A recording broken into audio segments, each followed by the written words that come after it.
All right, let's do this. Welcome back to another stream. How y'all doing today? It is about to be the 14th of December of 2021. I just forgot the year. I'm slowly losing it. But how are y'all doing today? I saw Arrow Bounce and Marsha before the stream, but Arrow Bounce was first today. And of course, Marsha is here. Hello, hello. Arrow Bounce, I think this is your first. JJMC is also here. Hello, hello. D-Dels, good to see you. Walker Coates, welcome, welcome. Evil Gordita, who has set the MOTD upside down. Nice. I wonder if Crow's gonna show up and be like, this is okay. This is acceptable. We'll see. But yeah, we're gonna be continuing on AOC 2017 and doing that until the unlock at midnight.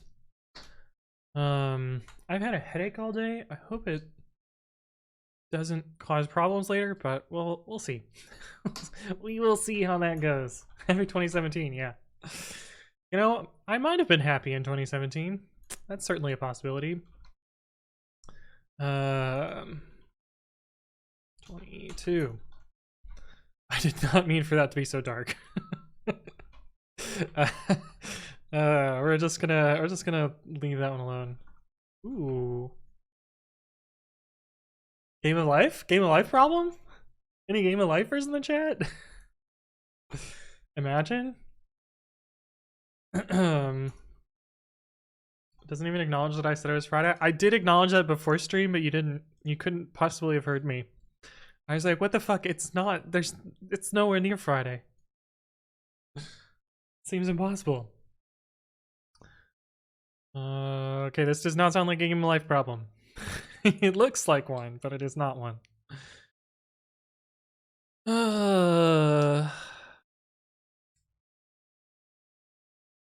Prevent overloading the nodes which would render the virus. There's a virus, okay. How do we know where it starts? The virus carrier is always located on a single node in the network, the current node, and keeps track of the direction it is facing. By detection, the virus carrier works in bursts. In each burst, it wakes up, does some work, and then goes back to sleep. Okay.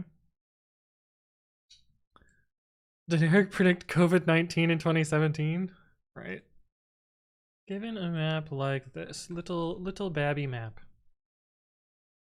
and our expected is somewhere down here.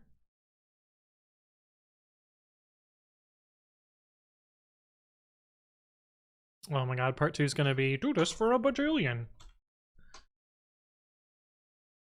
Okay, what is the thing that we have to do?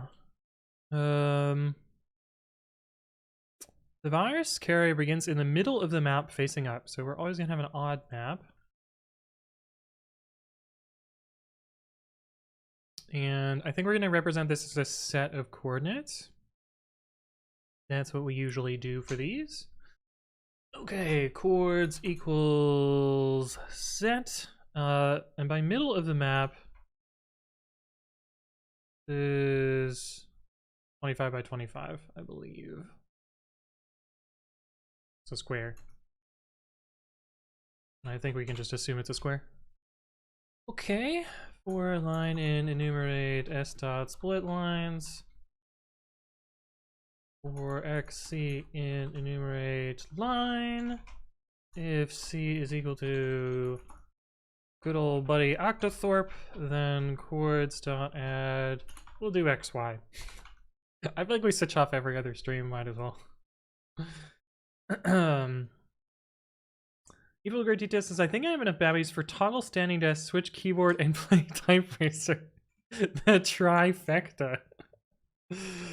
Oh, that would be wild. Okay, so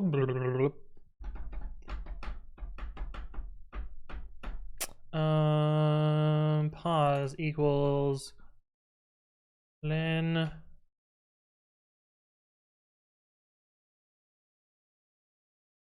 how do you have a middle? You are 25. Oh. 25 over 2 will be index 12, but position 13, which will have 12 on both sides.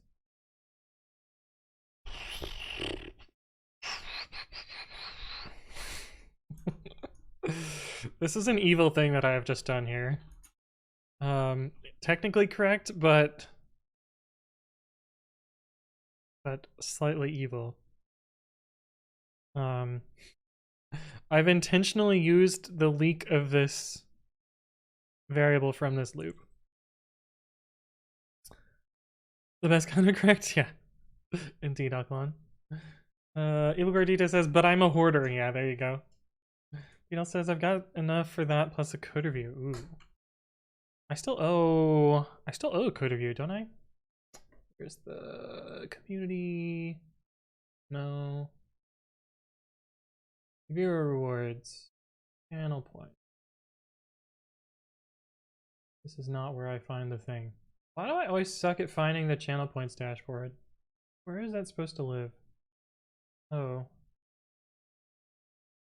There we go. We did this. We've done all of these.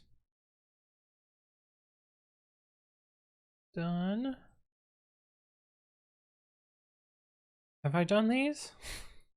I feel like I haven't done any of these. Ah! Oh, Marsha, a really old one. I think Kanape donated theirs to the community. God, I still owe 2 of these.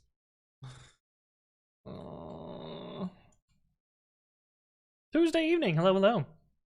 Did you know that Babi means pig in Malay and Indonesia? Yes, someone has told me that. Also, it is like an ancient Greek god who has a massive penis.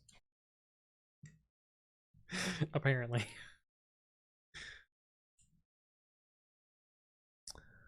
Okay, so it starts with a direction and a position. So we have directions and X, Y. Does it rotate clockwise or counterclockwise or?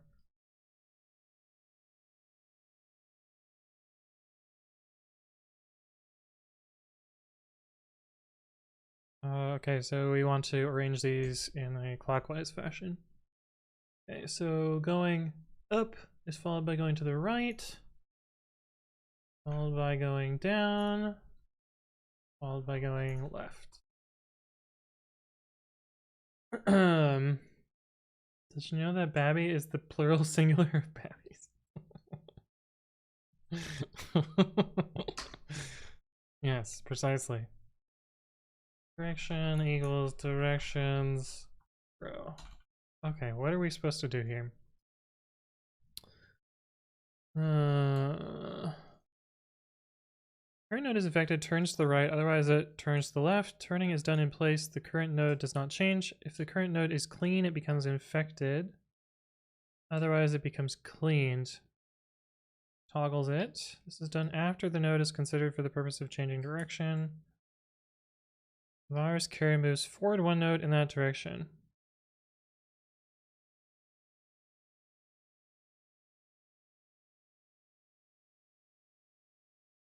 Okay. And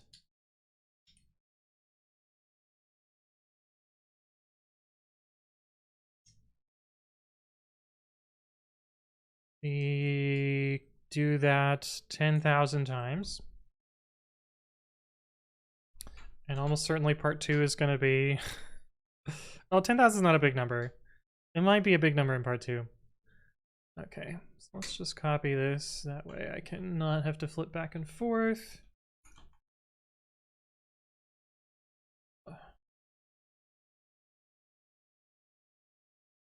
You won't be able to see all the text, but that's fine. I can see it. That's what really matters. Walker says, I've been looking for this one article through the haystack of Google for 30 plus minutes. Yeah, I know that feel. I know that feel. Okay. Direction. Okay, if pause in chords, then we are infected. We will turn to the right.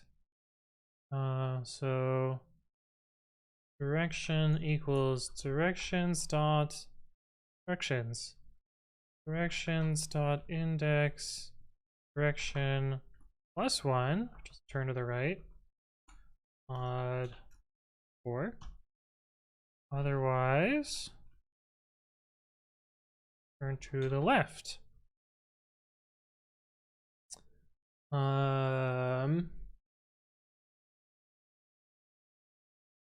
If the current node is clean, it becomes infected. Otherwise, it becomes cleaned. This is done after the node is considered for the purposes of change direction.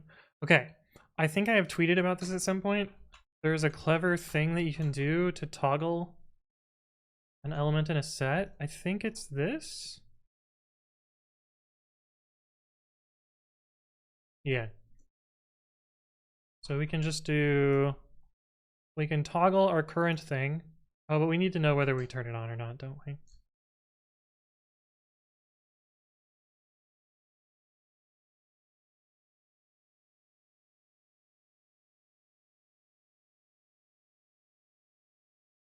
Okay, so we can't do the clever thing. If pause in chords. Oh, we can actually just do it as part of this. Right? Yeah, we can just do it as part of this. Okay. Chords dot discard pause and chords dot add pause. Infections equals 0, infections plus equals 1, and then we need to move pause equals pause 0 plus direction 0 pause 1 plus direction 1. I think that's it. I don't think this one's actually that tricky, at least for part 1. There's probably, well, I may be getting ahead of myself. That's from the video earlier today. Hey, why did you bang Twitter? What did I do? Part 1. 5584 does not equal 5587.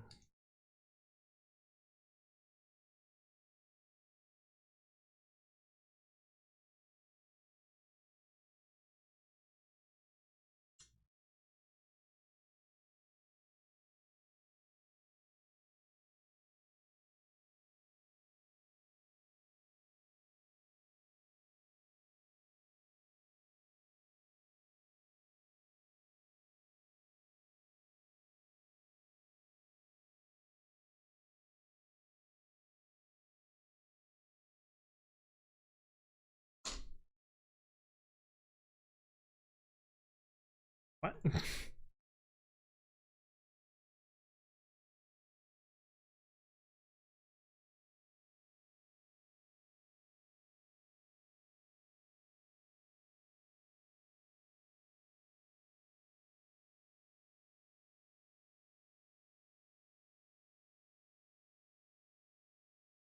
What am I missing here?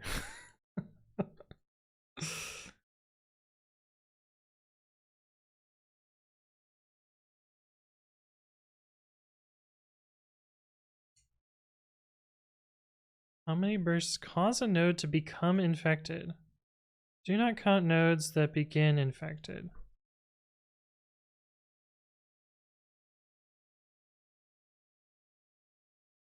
How are we off by 3?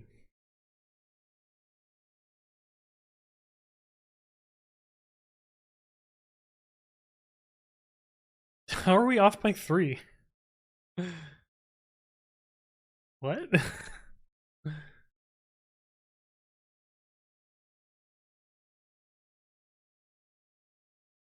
Start facing up, which is Y1. And we update the direction. We turn right if it's populated, right? Infected, it turns to the right, otherwise it turns to the left. Turning is done in place. That's just directions. If it's clean, it becomes infected, otherwise it becomes cleaned. Just a toggle. It's done after the node is considered for the purposes of changing direction. It's a typical off by one error, but it's very, very off by one. Yeah. Watch Popping says, how did day 3 part 2 go with your auto submitter? I just manually submitted that. The auto submitter rejects non-integer outputs, which is fine. I just typed it in. So I was not about to try and write code to figure out what the ASCII art was. The 4 hardest things in software development, off by 3 errors. Yeah, exactly. Bry flip spits. Code looks right. I don't understand.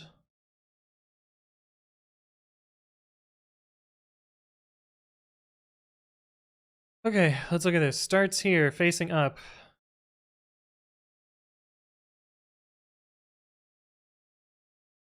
It's on a clean node. So it turns left, infects the node, and moves. Yep. Dope. The virus is on an infected node, so it turns right. So now facing up. Cleans the node and moves up. 4 times in a row, the virus finds a clean node, infects it, turns left, and moves facing up. Okay.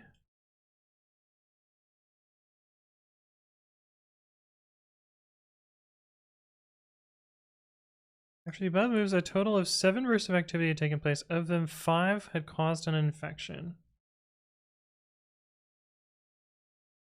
Ooh, it makes a pretty spiral.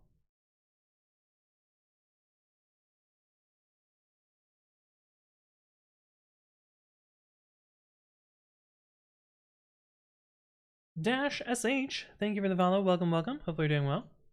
Hush Popping says, I just got here, but it's not because you're counting the ones that start infected. Nope. That would be Len Quartz here.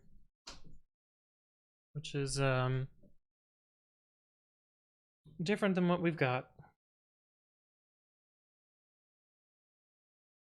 Are my directions right? So up, turning to the right. I wonder if they're considering right and left differently. I'm considering right and left differently.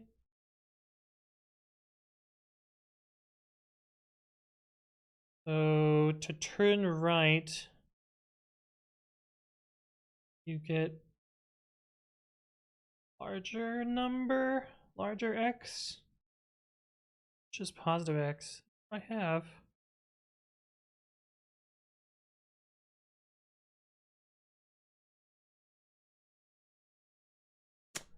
Well, let's print, I guess.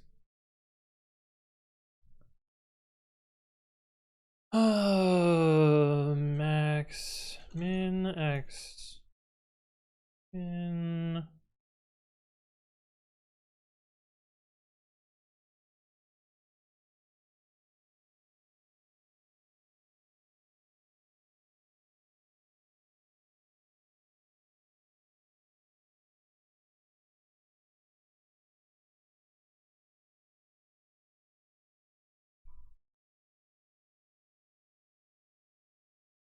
It's probably some stupid bug. For y in range min y max y plus 1. For x in range min x max x plus 1. And if xy in chords,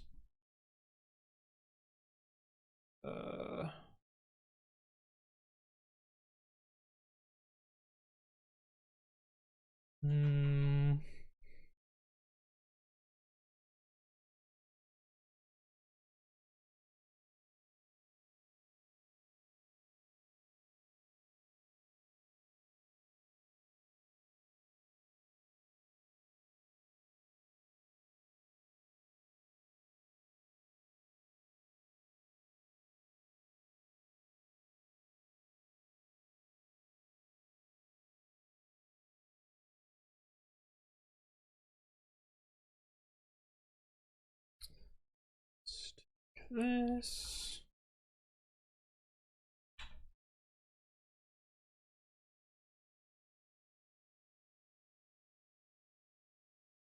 Hey, what's up, Lynch? Hello, hello. Raleigh says, how to start learning advanced programming.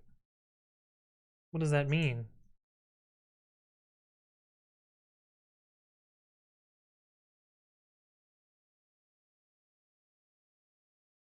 What the fuck? Oh, it's like, what happened here?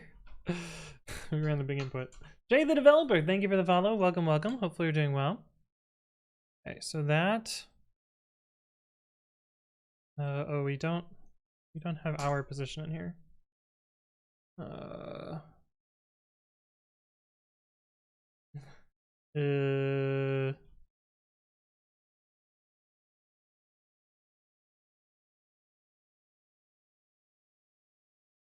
The easiest way to do that.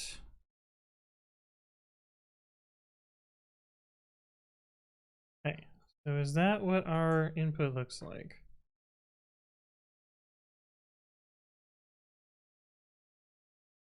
How did we end up like this?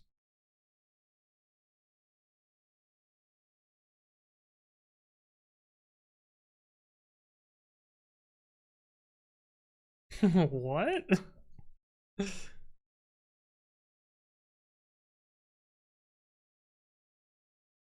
What? Were you talking about infected? Yeah. Okay, my coordinates are messed up somehow. I don't know why. Log4j has me in the desk flipping mood. Nice. Yeah, what do you like, not the syntax? I don't know if I would call that advanced programming. Okay.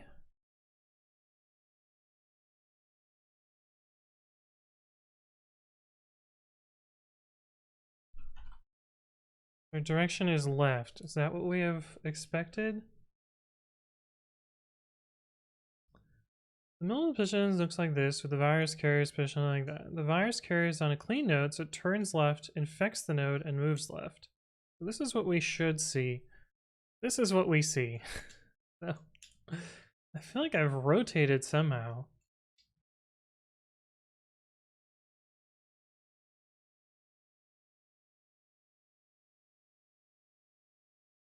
Yeah, like this position makes no sense. What have I done here?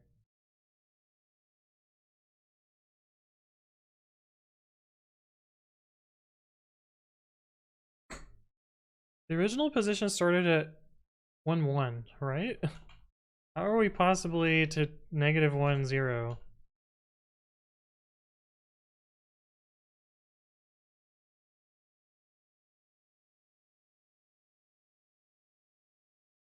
Okay, well, that's one thing. There's an extra new line here.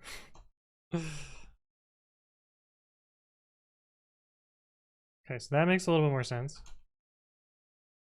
Okay, that now matches this picture. Okay, cool.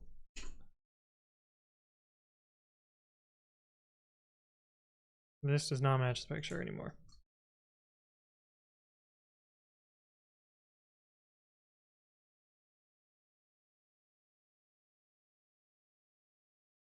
Okay, so that's the problem. So we were on an infected node, which means we should have turned right. We should be up here, but we are down here. So turning right from moving left? This was left. Turning right should make us up.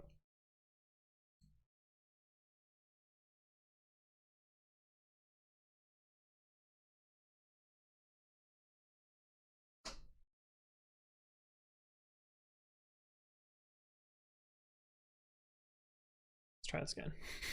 I'm losing my mind. Hey, what's up, Julian? Hello, hello. Don't worry about breaking my concentration. We're not competing for this, so it doesn't really matter. Pause, chords. Okay, not there. So directions.index direction should give us 0. 0 minus 1 should be -1. The direction should become this one down here. We turn left. Okay. And we infected something. Cool. Pause is now 0, 1. Because we moved left 1. Yep. Okay.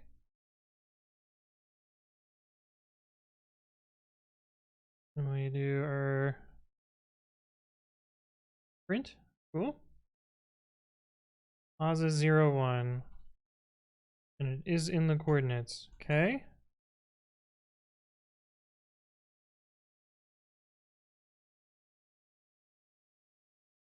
3 plus 1.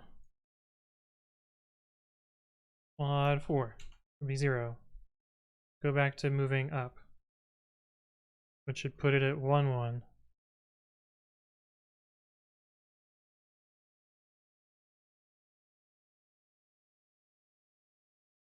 Oh wait, 0, 1 becomes 0, 2. No wait, that's right. Oh, I have backwards.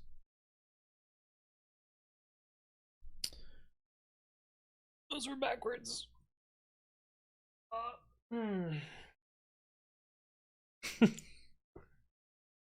Okay, that should fix the problem now.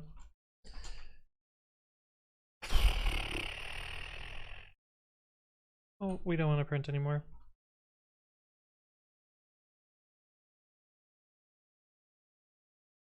Actually, it's just commented out in case I have to debug.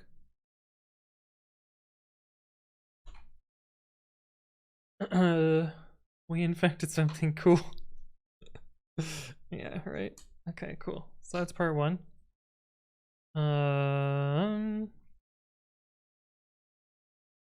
That got copied to part 2, so we can just do this.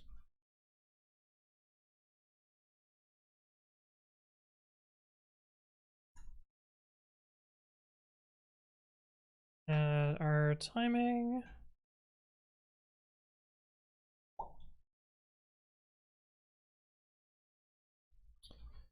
And hope that part 2 does not require us to be too clever. I suspect part 2 is going to be like, alright, now it's a billion. Alright, 1. Okay. What's up with part 2? Oh, there's a new thing. Okay, cool.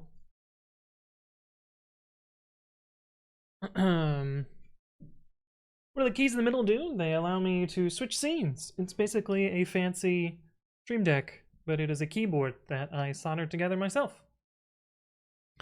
Julian says, just gonna steal some of your vibes and use them to solve my own code problems. Nice, nice, nice, nice. Oh, we can no longer use a set. We weakened, infected, flagged, cleaned. Okay. We have a whole new set of rules. Weakened flags, so we can use a Wiktionary for this instead. Justin, 1999 EST, thank you for the follow. Welcome, welcome. Hopefully you're doing well. Did you use a set of length 3 tuples? No, that doesn't help me. I need to know the value.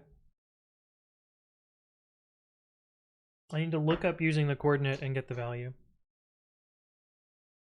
No, I'm just going to use a dict to int, probably.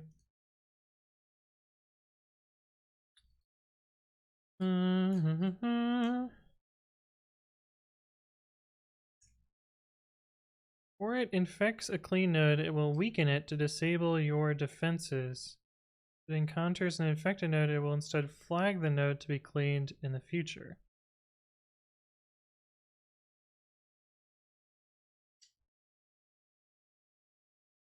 Every node is always in exactly one of the above states. Still functions a similar way, but now uses the following logic during its burst. Decide which way to turn based on the current node. Well, let's just change our data structure first. We use a Wiktionary, and we set chords xy equals. We can do clean as absent.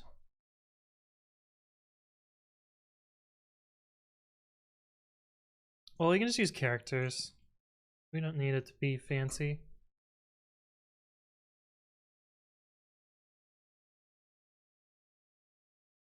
Yeah, we'll just do that. Okay, does it also say like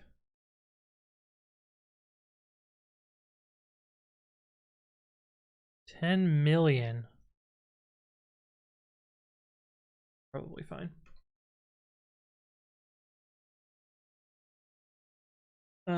Fick11, thank you for the follow. Welcome, welcome. Hopefully you're doing well.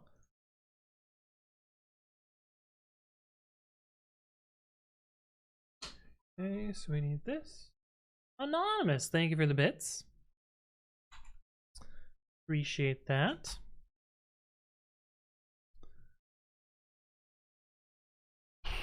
Okay, what is our rules? Our new rules. If I can initially use a hash map? I mean, not exactly. Why use a hash map when you could use an associative array? Looked up for a second, I thought you were wearing a scuba suit. Like a diving tight suit? A wetsuit? Diving tight suit. What am I saying?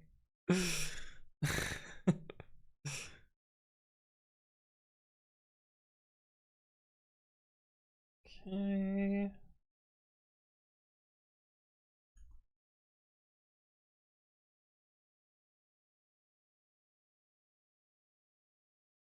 Decide which way to turn based on the current node. Okay.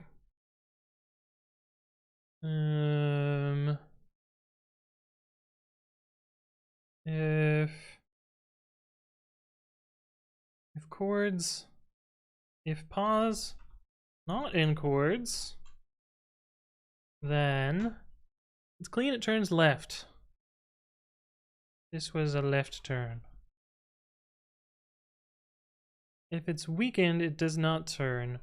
Elif chords pause equals weakened. No turn. If it's infected, it turns right.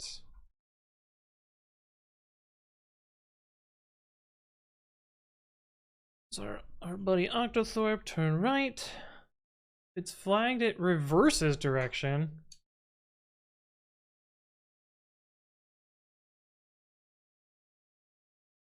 Left chords pause equals F. Then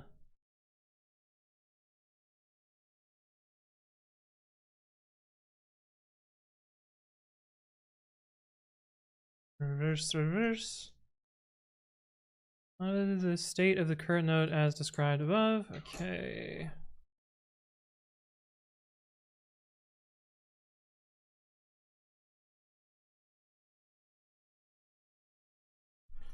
Should be unreachable though, so we can do this.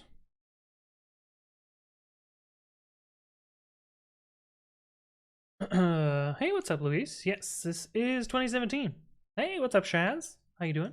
Vic says, doing great. Hope you have a great day too. Sounds good, sounds good. Oh, you found it. Nice, Walker Codes.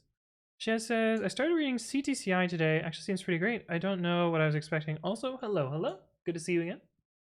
I wish Beldathis was here. Oh, right. Speaking of Beldathis, I was supposed to look at auto update day today, but I'm not logged into my. Oh, I am logged in my password manager, so we can do that. Let me just look at my stats real quick. I forgot it was Monday. Oh, we get to do everyone's favorite thing.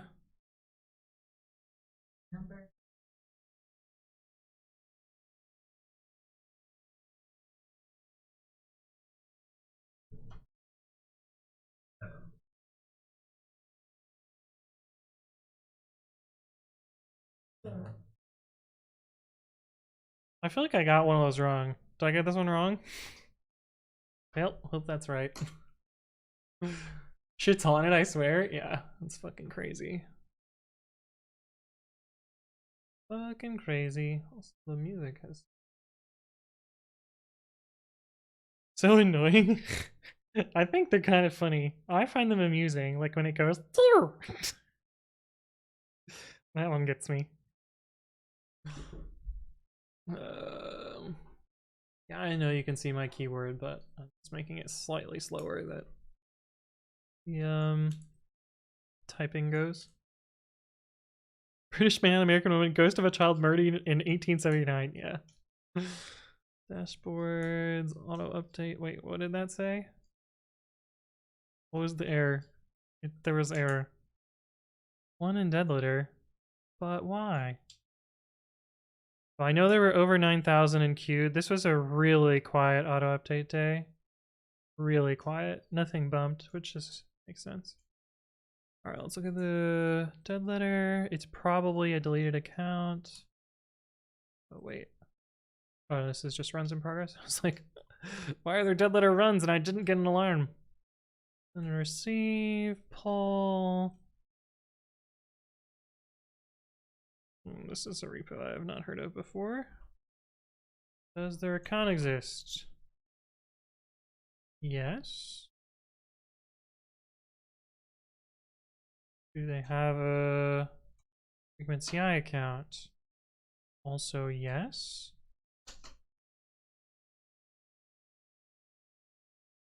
Also, yes. Interesting. That's new. CloudWatch. Are we gonna play Log4j? Yeah. Right. Updater. 403 forbidden.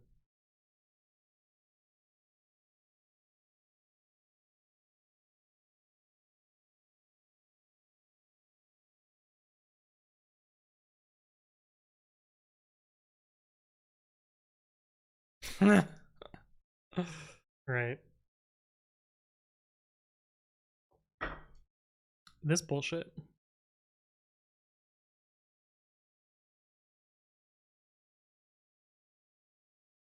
That's really weird.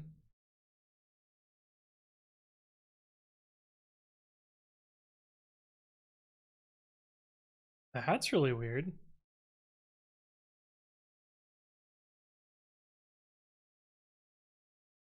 Oh no, it has a deploy to Heroku button? Why is this one disabled but not the repo it's forked from? That's what I find is weird. Oh, whatever. That's a problem for next week me to think about.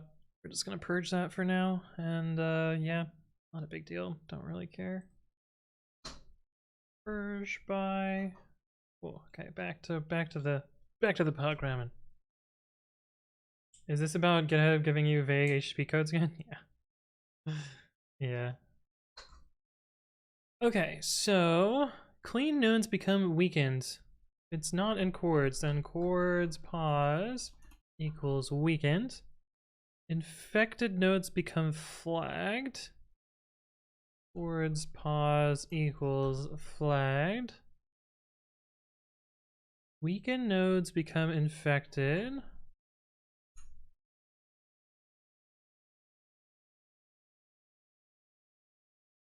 And flag nodes become cleaned.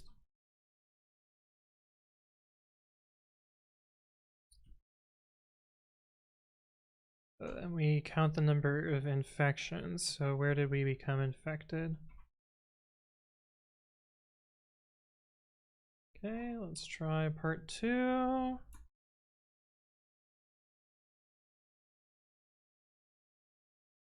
A little slow.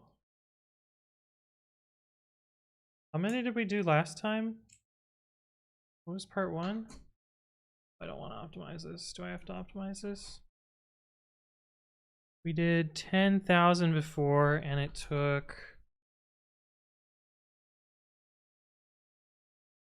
9 milliseconds, 90 milliseconds.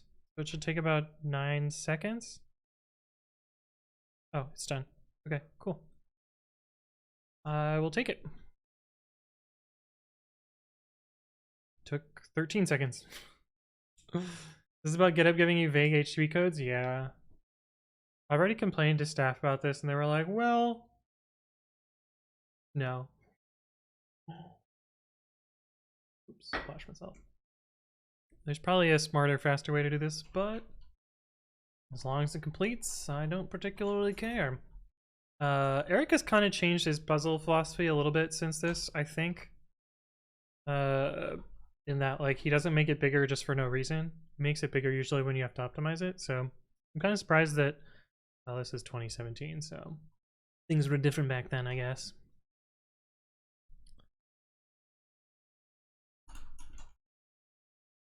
All right, and that gets us through day 22. Only 3 days to go. 0 to day 23. Ooh! I like these types of problems. One might even say they are my favorite.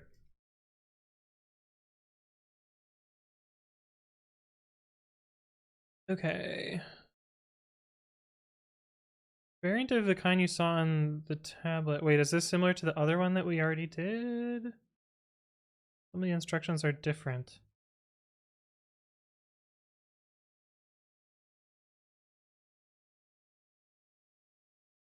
Only instructions listed above are used. 8 registers A through H start at 0. Okay, we have no example code here. It's fine. We'll just delete this.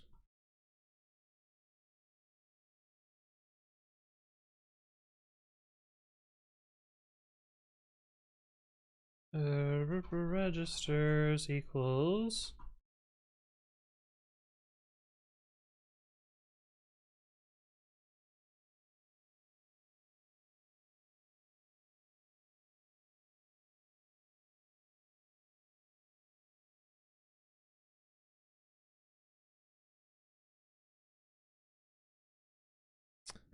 actually they all start at 0, so I don't even need to initialize them. I don't know why I'm trying to initialize them. We can just use default dict.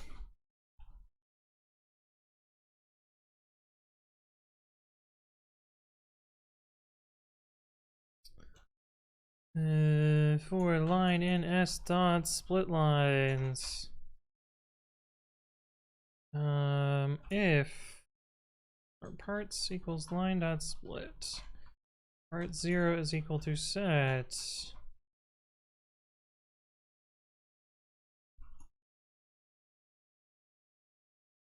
Juns.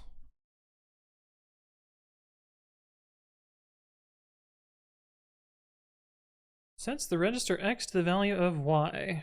Registers parts 1 equals int parts 2. Sub decreases the register x by the value of y. Registers parts 1 minus equals int parts 2. Mul sets the register x to the result of multiplying the value contained in register x by the value of y.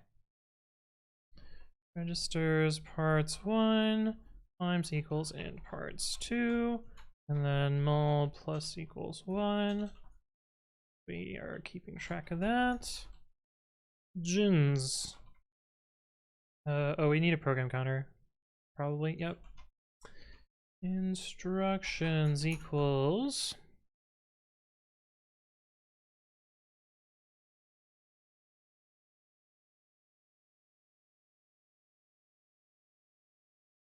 parts equals instructions PC. There we go. Juns. Jump within an offset of the value y, but only if the value of x is God.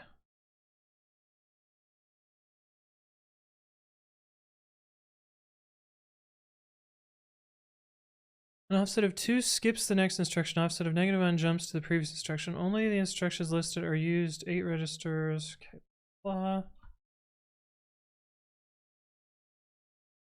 A and Z is both registers and thing. Okay, but otherwise they are all just registers. Okay, so we have to get the same code.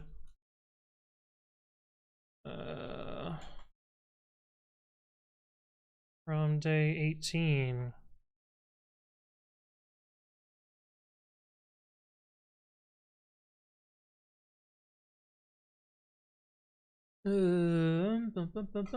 VM problems are the most fun ones. I really like the VM ones. What int does it default to? Int pren is 0. Everyone says this is the one that had a fun part 2, and by fun I mean painful but interesting. Oh no. How could this possibly be painful?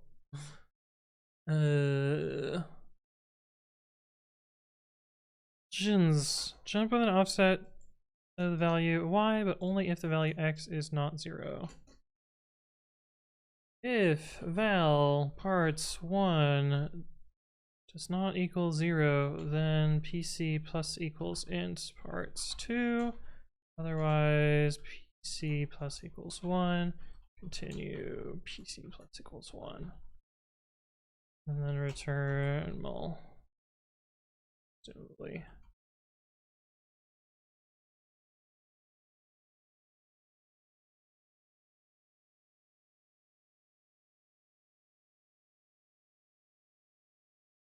Okay, so apparently this can also be registers as well.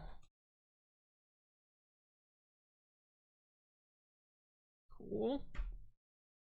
Chill. 3? That seems really low.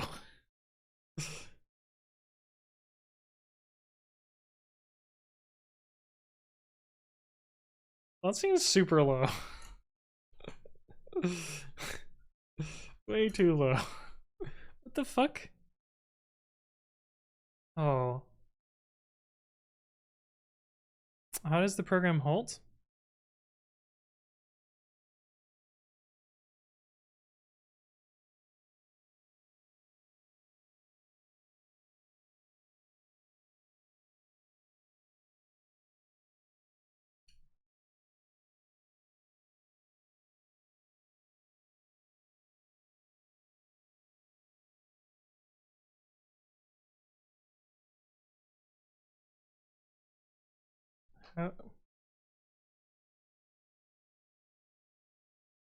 How does it halt? I'm guessing if it goes out of bounds.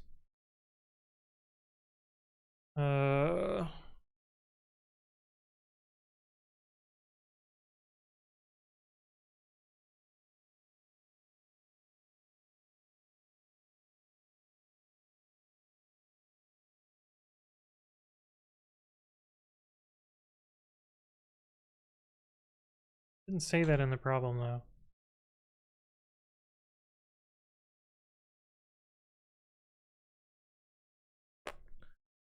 Not complaining.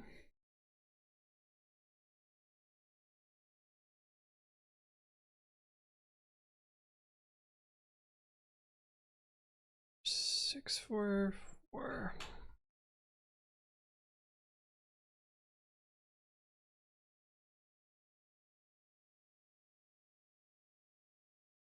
You had to do lambda 0. Nope. Check out this video. Use any callable.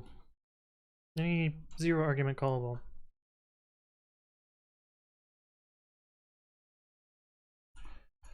Hey, 23, part 1.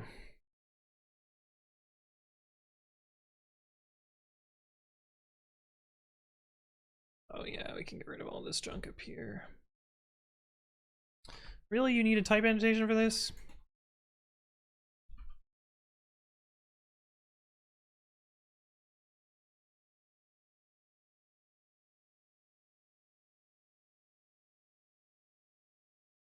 No need to push. On to part 2. And we need to do those same things here. Dict stir int. What is possibly the twist on this question? Trying to fix the problem. The debug mode switch is wired directly to registered A. You flip the switch, which makes register A start at 1 when the program is executed. Immediately the coprocessor begins to overheat. Whoever wrote this program obviously didn't choose a very efficient implementation. You need to optimize the program. It has any hope of completing. So we have to figure out what the code does and then fix it. After setting register A to 1, if the program were to run to completion, what would be left in register H? Okay, so we just have to reverse engineer the program.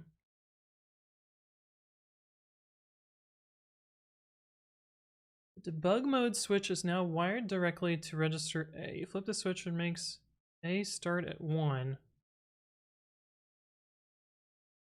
Does that mean the multiplier increases register A? Bug switch.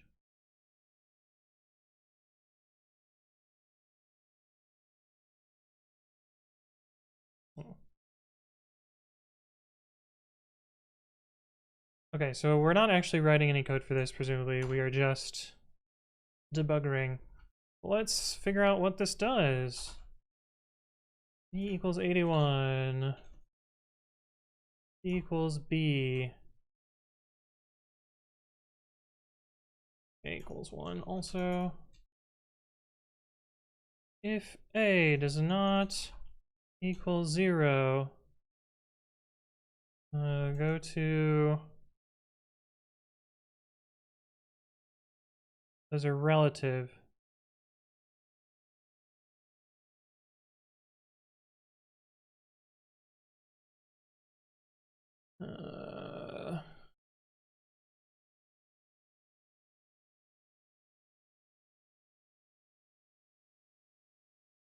Five, 1, 2, 3, 4, 5. Okay, so we have LB down here.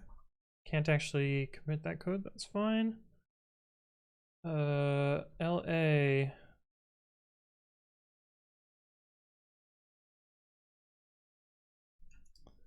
LA is E times equals 100. E minus plus minus equals, wait, sub? So plus equals this number. And then C equals B. C plus equals this number. Then LB. F equals 1.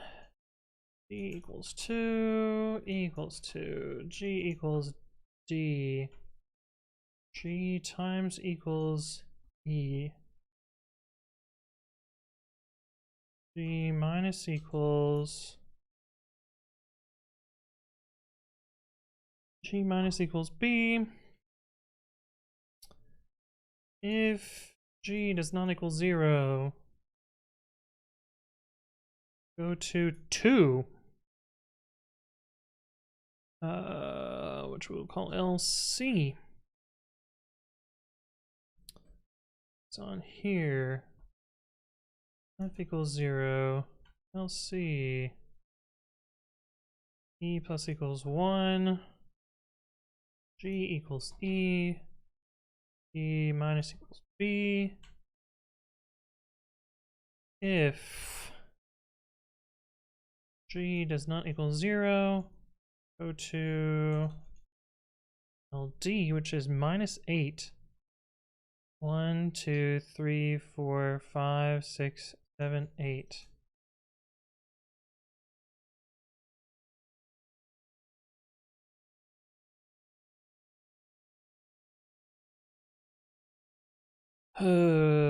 D plus equals 1. This is a dumb part too. Should that be E minus equals 1? For this? Subtraction of negative 1?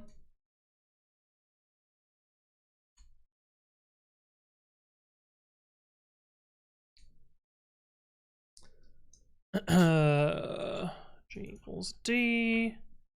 If G does not equal 0, go to something that's minus 13. 1, 2, 1, 2, 3, 4, 5, 6, 7, 8, 9, 10, 11, 12, 13.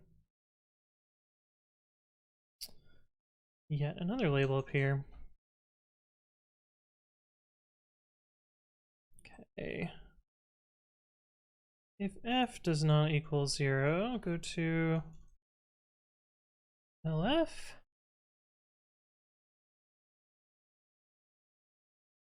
E minus equals minus 1 is cooler notation. Yeah. H plus equals 1. LF. G equals B. G minus equals C. If G does not equal 0, Go to LG. Go to, this is halt. LG. B plus equals 17. And then go to 1, 2, 3, 4, 5, 6, 7, 8, 9, 10, 11, 12, 13, 14, 15, 16, 17, 18, 19, 20, 21, 22, 23. Oh, that's the label we already have, LB. Oh, fucking A. Okay, so this is an unconditional jump, so we can get rid of this. This is dead code, which makes this dead code, and nothing references LA, so we can get rid of this label.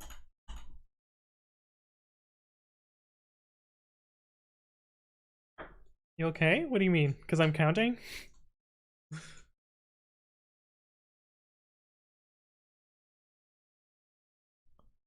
So here we halt. Trying to figure out what's in H. So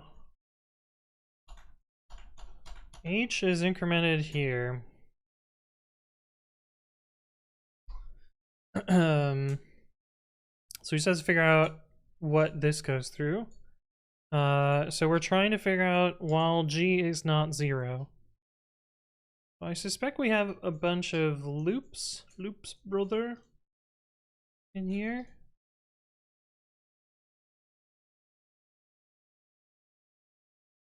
So this is a loop here. This is while true, do all of this, which makes this go away, and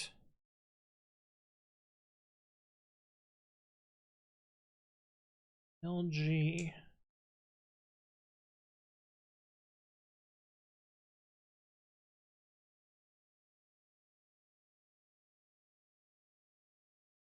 So if G is 0, we halt.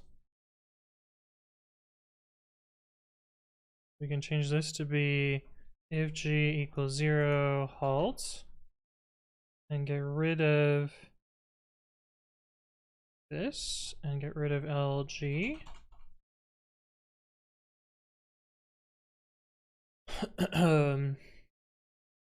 We can actually just change this to break. Undisputed says, I love the keyboard. Well, if you want to learn more about the keyboard, there's the information. But welcome, welcome. Hopefully you're doing well. What? Oh. Juicebox here is also streaming. Okay.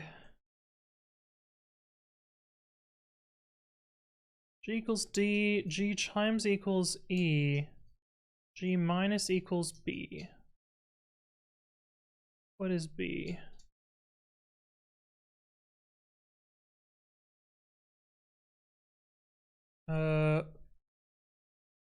Just initialize these numbers up here. 8100 plus 100,000.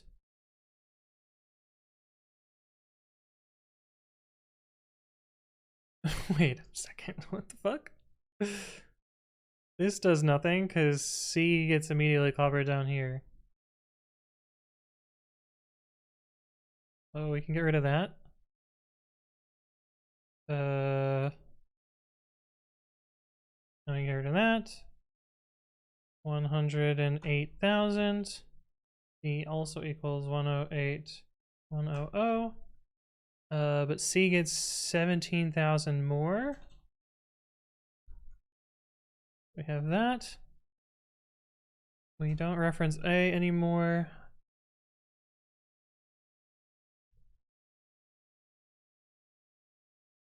E gets used a bunch.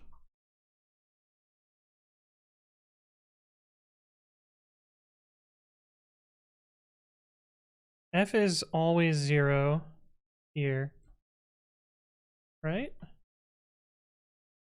Oh, unless we jump to LC. Oh, we jump to LC here. F is not always 0. Why do you need to do it this way as opposed to coding it?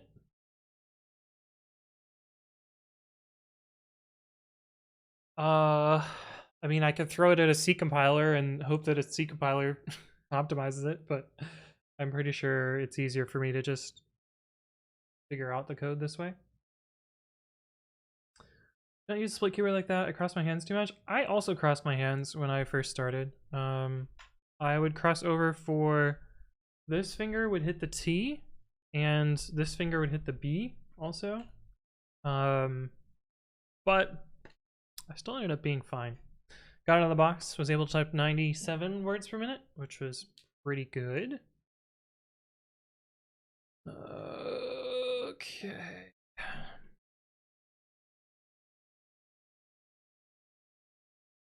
That's a lot of words per minute, yeah.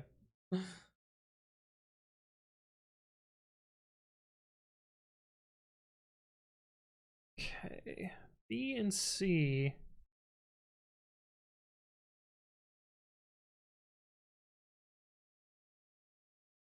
B gets used there. C only gets used here.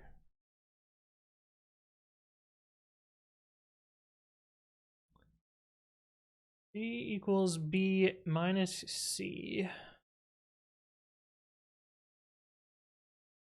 Does B ever get reassigned? Yes, it does.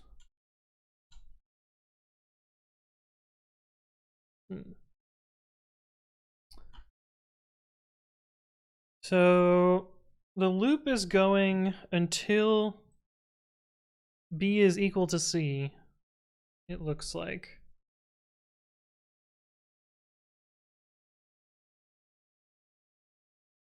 We never reassign B anywhere other than at the bottom.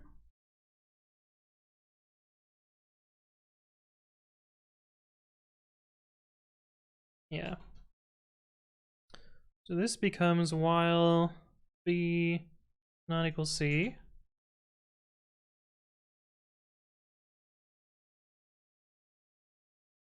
Which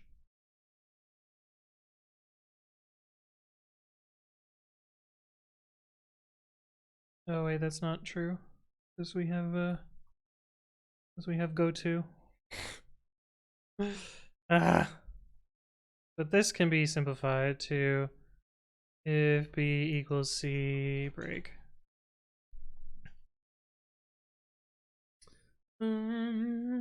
73 ended up at 125 words per minute. I didn't have to worry about typing numbers. Nice. Nice.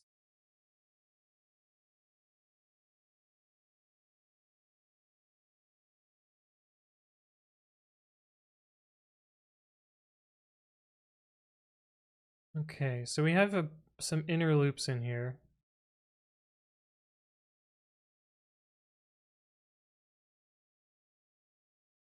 This is just an if statement. We can optimize that. So this is if G is equal to 0, then F equals 0. We don't have LC anywhere else in here, right? Yeah. If G equals 0, then F equals 0.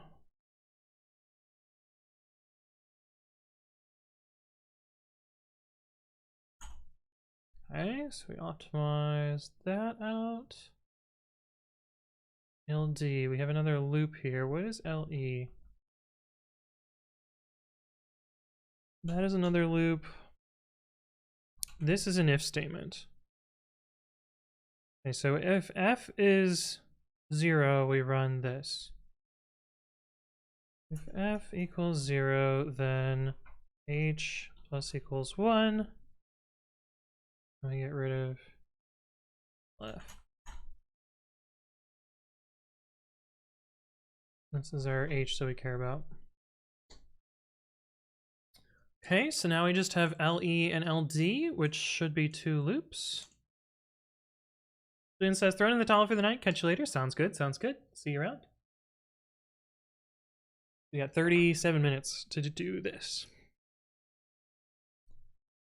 B. Miss LB. Oh, I have optimized that out. Right. We did that with the loops, brother. Okay, so then these are just 2 loops in here. Right. This is 1 loop.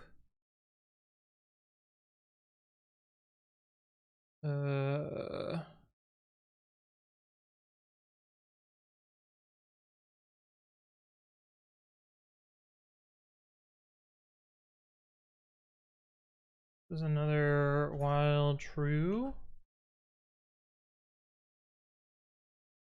If G is equal to 0, break.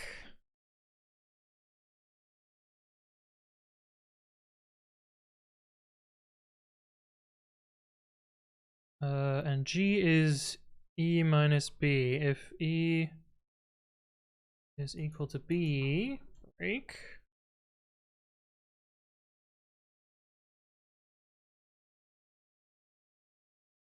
Oh, but it's less subtle than that. It's more subtle than that. Shit.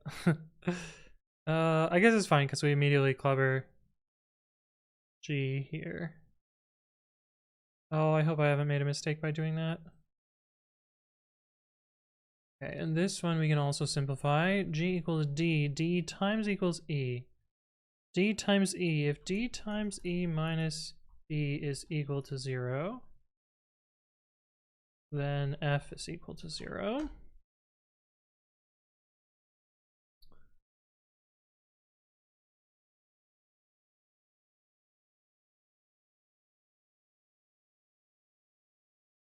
Okay, let's do this other loop as well.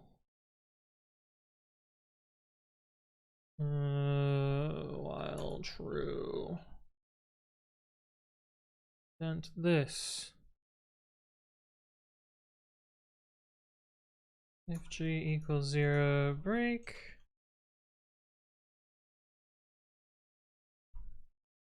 Get rid of the label here. We can dedent all of this.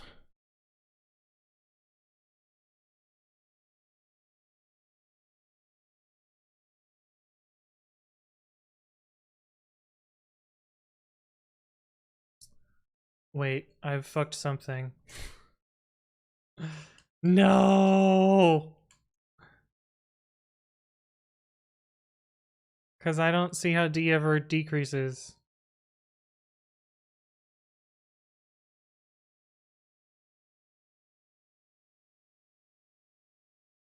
I've fucked something. SS What Is, thank you for the follow. Welcome, welcome. Hopefully you're doing well.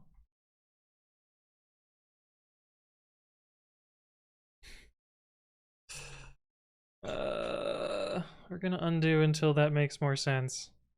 I don't think that's supposed to have D plus equals 1 there.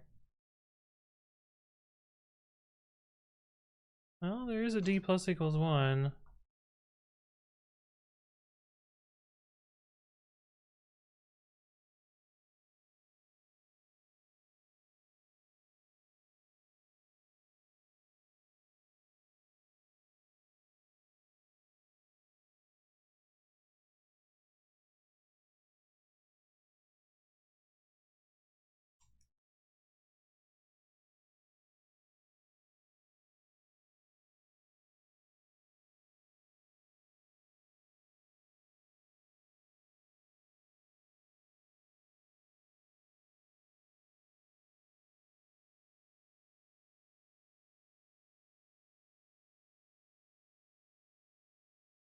Just run it and see what happens? Yeah.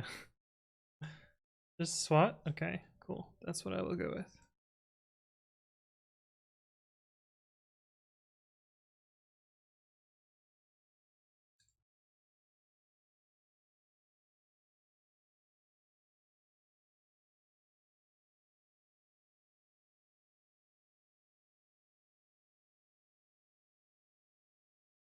G is non-zero, go to that.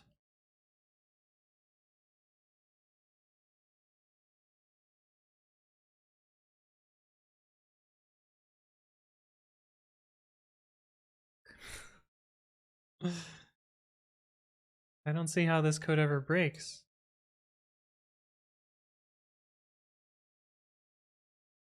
I feel like I have it right then.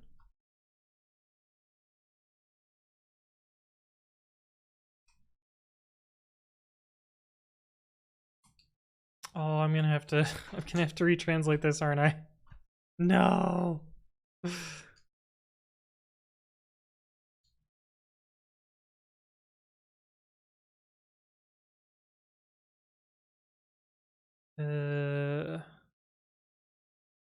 E times E minus B equals 0. E equals 2.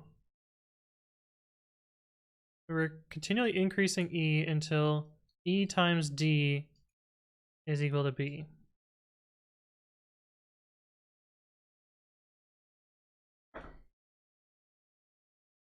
Hey, what's up, Steve? Welcome, welcome. I'm not just gonna put jokes in my code. Sorry. We also have our series of bad jokes as well. Pirates go arg, computer pirates go arg v. Nice. Yeah, I think I've somehow messed up one of these loops here, because this code never terminates.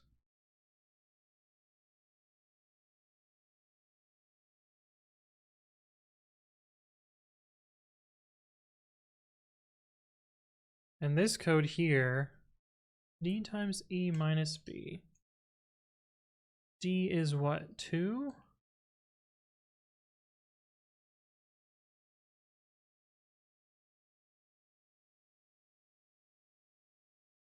So this is all just some fancy math for setting f to 0, I think?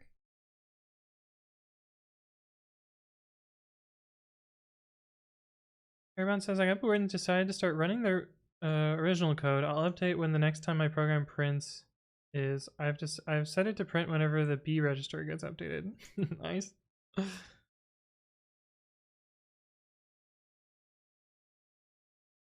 Yeah, I'm pretty sure this is always, because D is always increasing.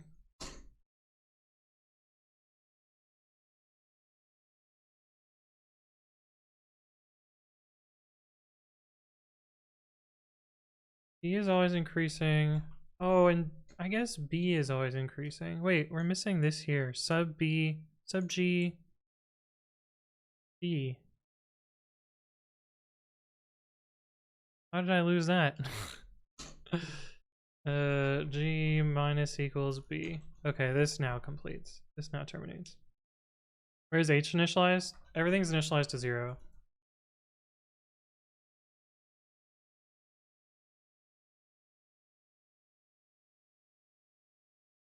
At the beginning.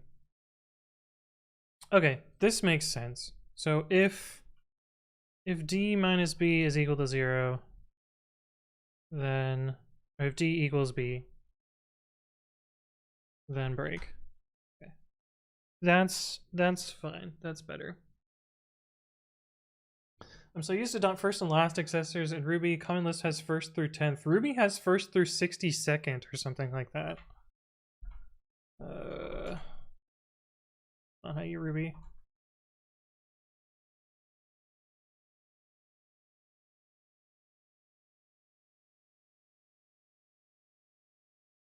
Maybe it's a third-party package. Definitely used that before. When are you gonna use 7th list? I don't know, man. I think you made a mistake in adding G minus equals B.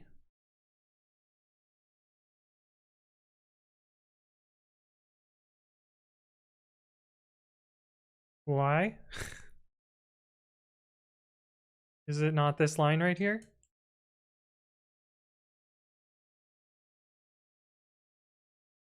I'm pretty sure it's right.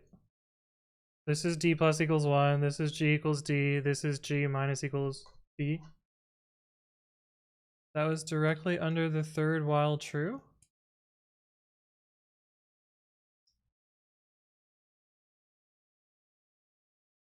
Oh, is that up here? Do I have the wrong jump? No, that's this one. That's this one up here. That's E minus B.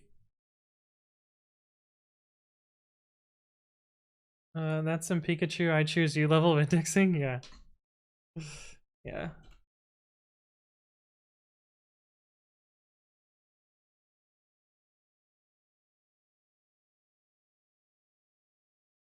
Okay, so what are we doing here? So this loop is going to run a whole bunch of times. 17, so whatever 125,100 minus 108,100. That's going to run 1,000 times. And we're only ever using... We're increasing B each time. So this is going to run at most 1,000 times. So it's... H is somewhere between... 0... We've narrowed down H to that.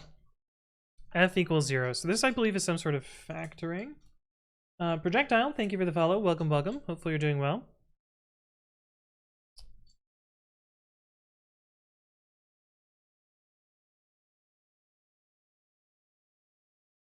So this is B times E.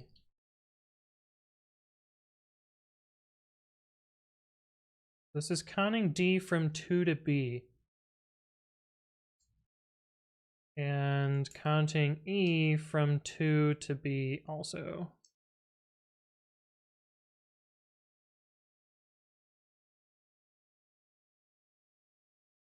So this is for E in range 2 to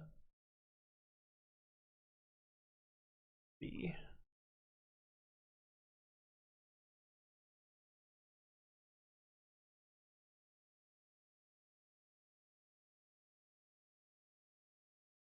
And this is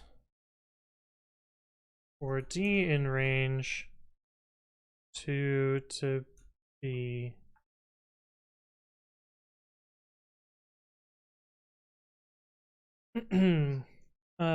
Carmoy Cast, thank you for the follow. Welcome, welcome. Hopefully you're doing well.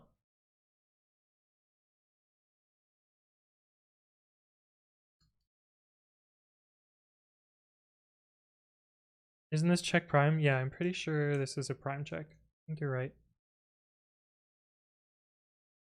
Kanan, hello, hello. Welcome, welcome.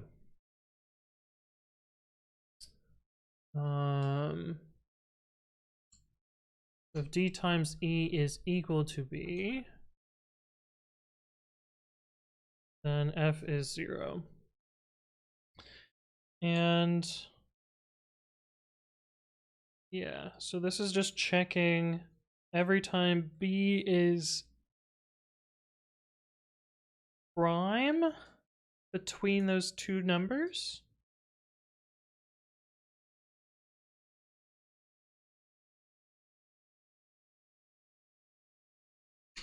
Yeah, I think so. So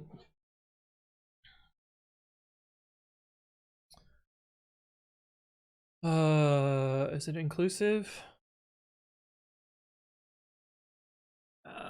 It's inclusive. Okay, so I think our code then becomes n equals this equals 0 while n while true if is prime n, then c plus equals 1, n plus equals 17. Oh wait, we check first.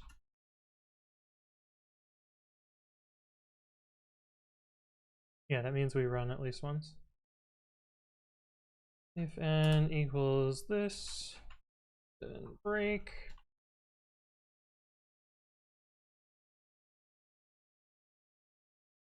How do you check if something is prime? For I in range. It adds the number when it's not prime? When it's composite? Oh yeah, if some factor. Yeah, right. Yeah.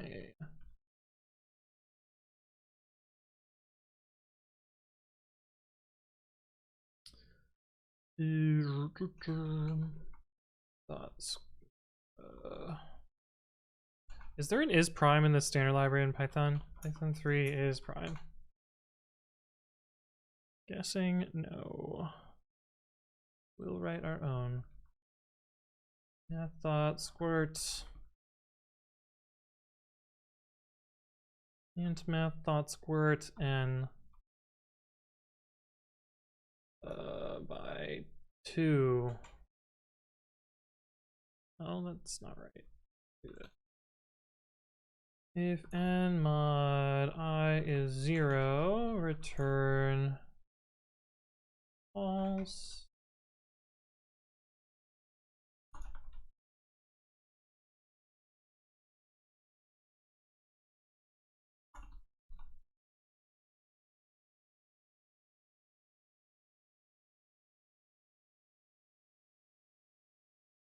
Fuck yeah.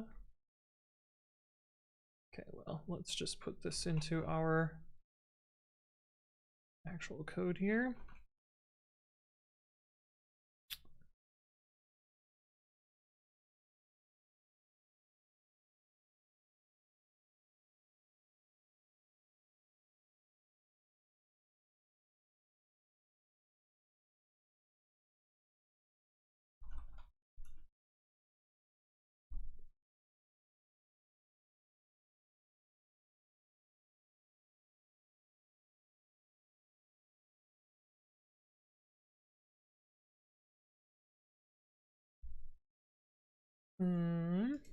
I wonder how many inputs Eric made for that one. I think he usually makes a bunch of them.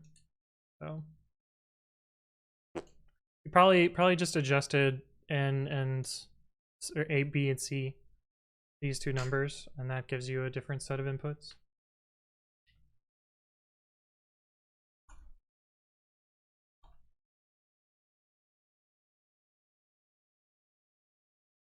All right, and that gets us through day 23. Only 2 more days to go. I think we can maybe do one more. In my mother tongue, babby means pork, pig, ham. I think you're the second person to say that this stream. But yes, it has some inappropriate meanings in some languages as well. Which, sorry, I'm not changing the name. Day 20 part 2. MGS, thank you for the follow. Welcome, welcome. Hopefully you're doing well.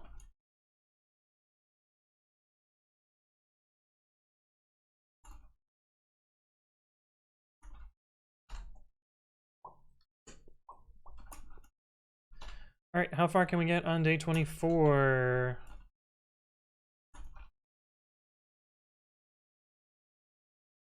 Fractions, maybe. All right, somebody needs to ping me in 9 minutes to do things. And just preemptively, I'm gonna do this.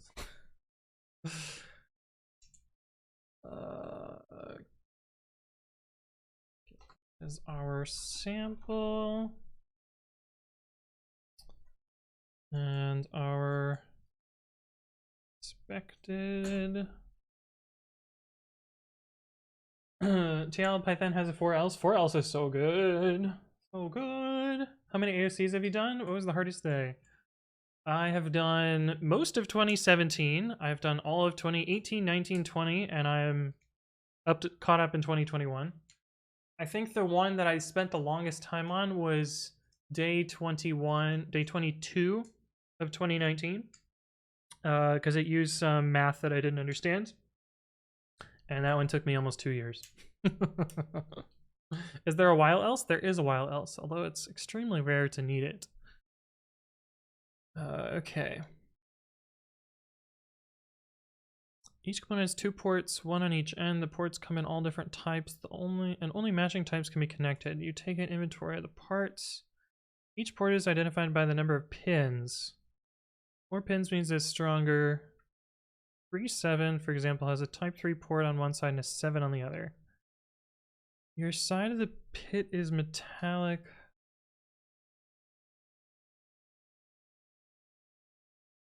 Connect a 0-pin port to this. Because the first port you must use must be of type 0. It doesn't matter what type of port you end with. Your goal is to just make the bridge as strong as possible. The strength of the bridge is the sum of the port types in each component. For example, if your bridge is made of the components blah blah blah blah blah, your bridge has a strength of that. Suppose you have those components. With them you can make the following valid bridges. Well, how does a 0-1 connect to a 10-1? Oh, because they can flip?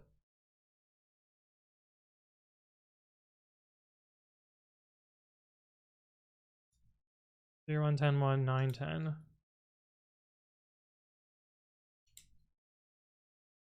Okay, so it's a graph problem. How many inputs do we have in our thing?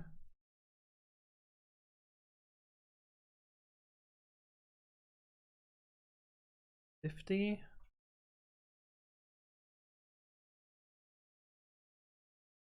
That's actually not too bad.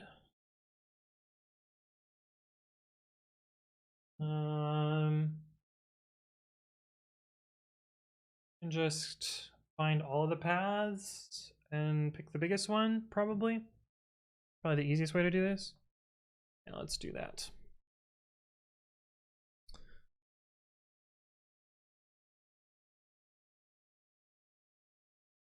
Brute force it? Yeah. Collections, not default, sticked, set. Or line in s.split lines. Split lines.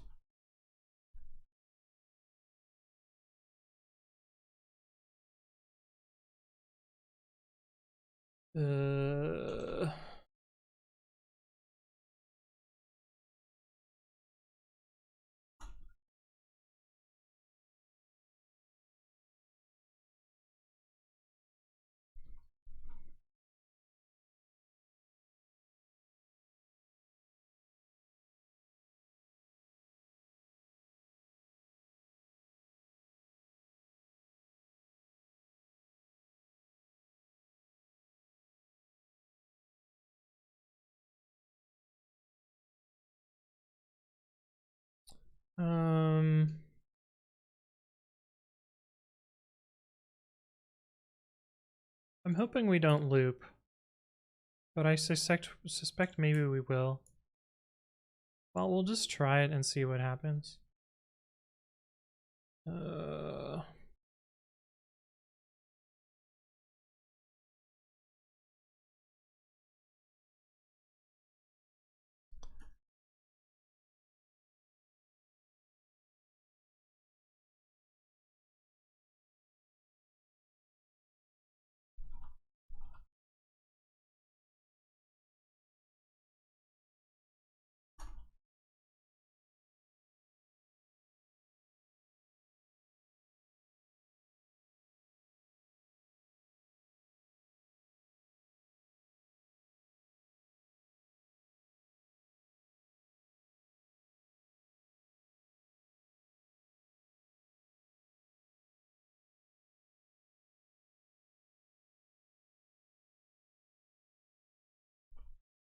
Addictive is set, so we do add. Oh, did I do append? Oh, I got it right this time.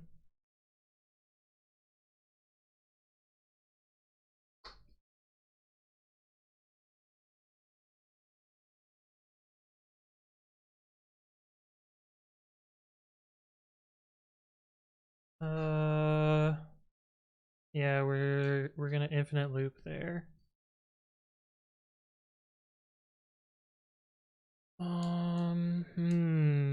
So we really need a copy of this for everything. T-3 until prep. Cool, cool. Yeah, because the way I've represented this is we've used up all of those potential edges. We can represent each edge as a frozen set. Remember two thing, yeah. We need to just not add edges if we've already added them. Yeah.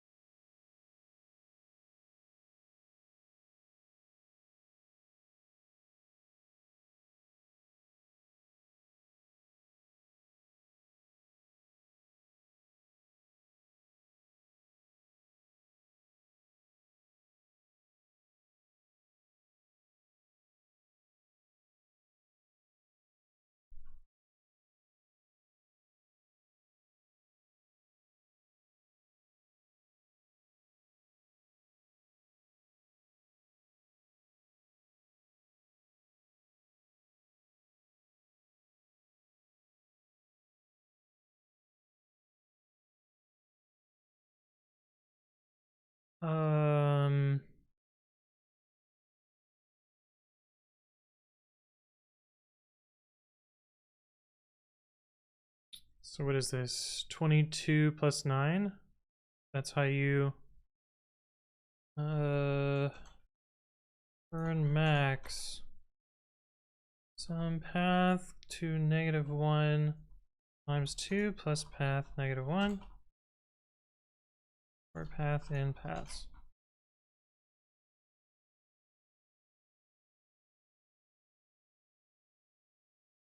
Too low. Shit. Well, that's not good. And I suspect it's because there are choices of components and I am being too greedy. Like, this is probably wrong.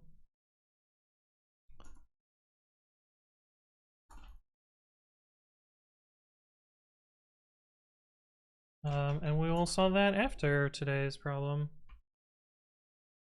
Alright, let me get some prepping. I'm gonna get out the lube. What? That's not how this works. ESC 2021, make their day 14. Imagine a maze problem today.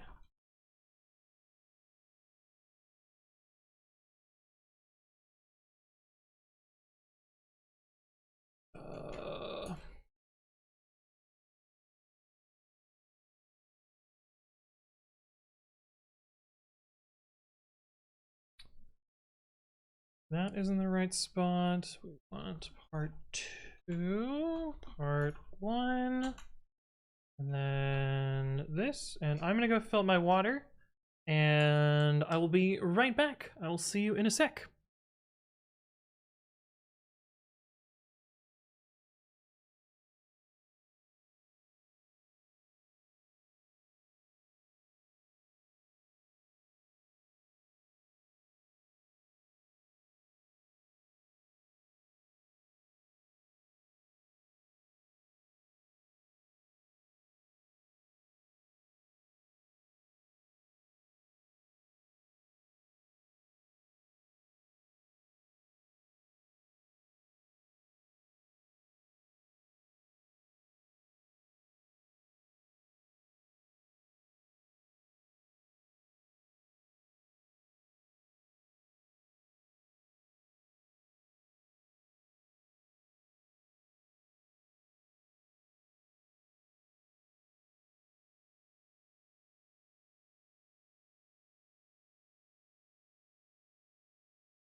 All right, we are back. Is this the Python God stream?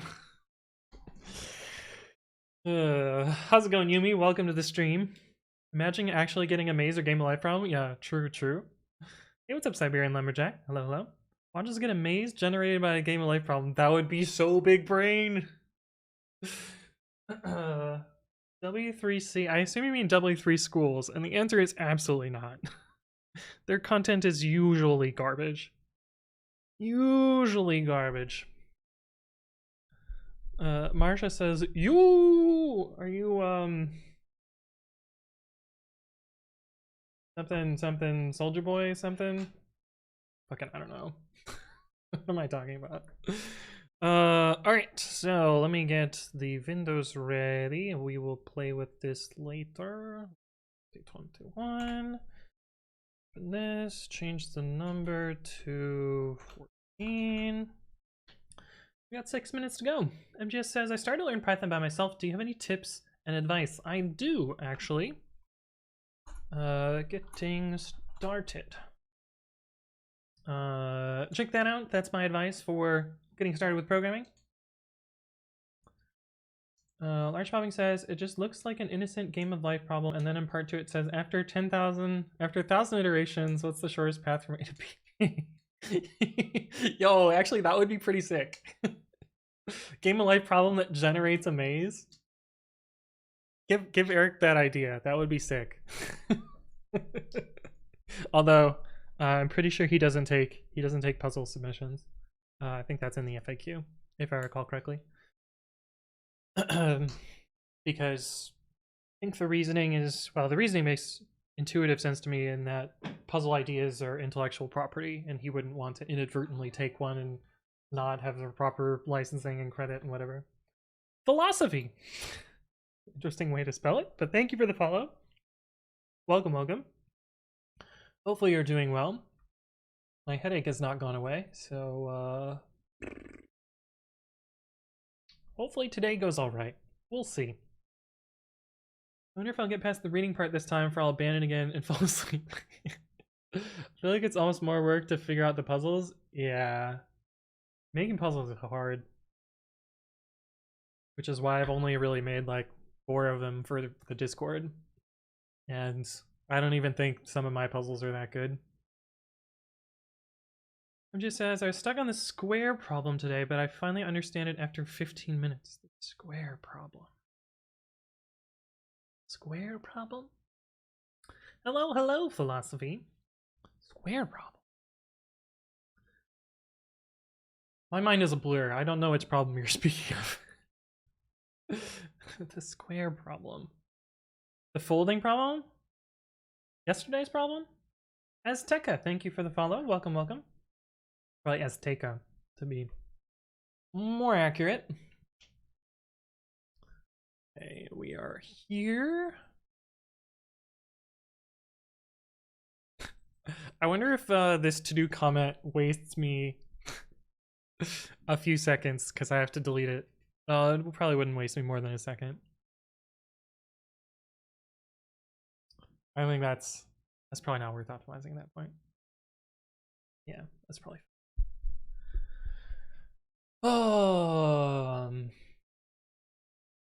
We're down to the last 3.5 minutes. Let's see, did I do anything interesting in open source today? I don't think I did. Well, I did some stuff, but it's not my contributions. It'd be someone else's. Because I reviewed and merged a bunch of stuff. Nothing too interesting today. Because code doesn't run if the comment is there? Oh no, the comment's there, but usually I delete it by the time that I'm actually done with my solution. Because I always have to change this line. So usually I delete some amount of these lines. And I have to just do one more key press to delete this line, is what I was saying. I'm being a little silly. Just a tad bit silly. I'm bummed Crow didn't show up and see your MOTD, Evil Gordita. I learned def and return. Nice, cool. Which problem were you talking about, MGS? Which day? The square problem? No. Is this the square problem?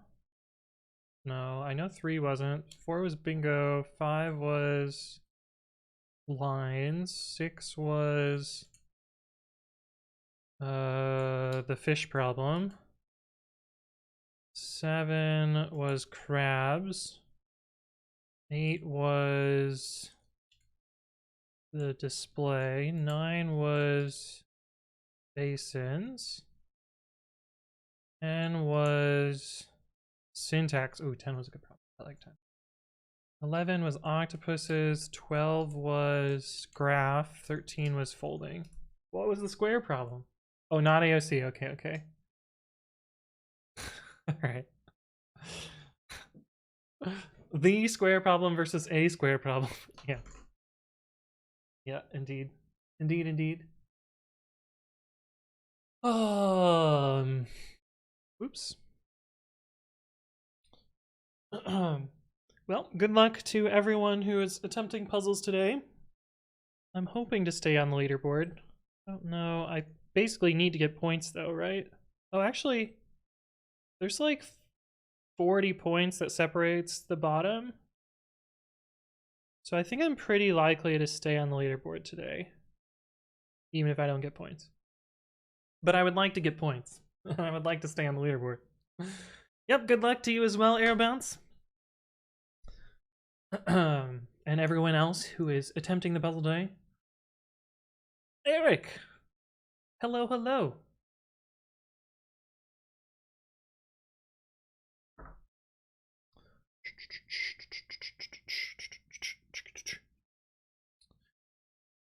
Oh.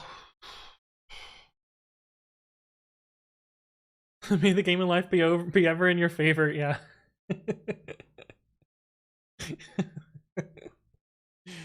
Yeah.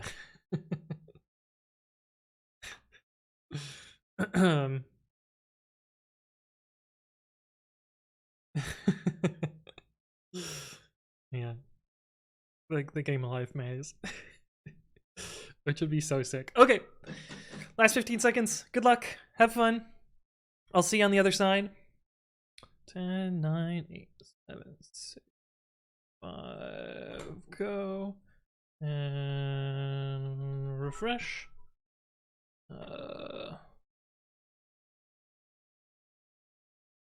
I'm pretty sure I did that step.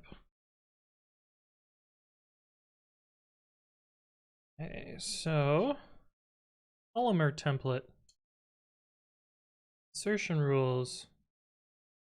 Okay, so this is initial and then this is translation. Pair insertions. Got it. C is inserted between the first N and the second N. These pairs overlap. The second element of one pair is the first element of the next pair. Also, because all are considered simultaneously, inserted elements are not considered to be part of a pair until the next step. Okay. Got it.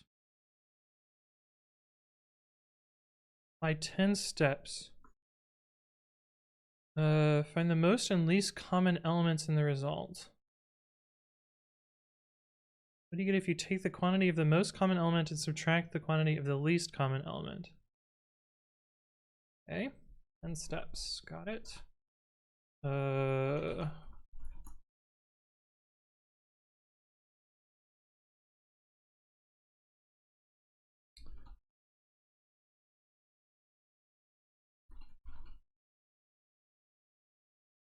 Maybe we don't even do that.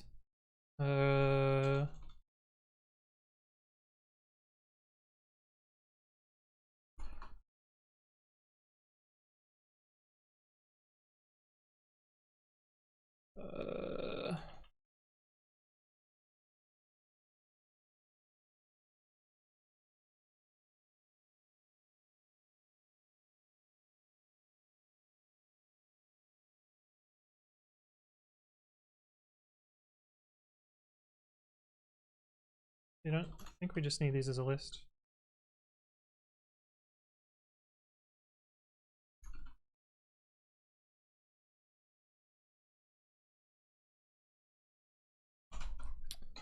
So they're all considered.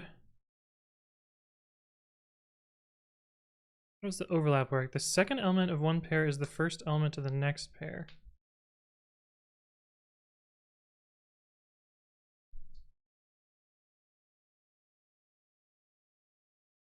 Okay, so We go through the list, I guess.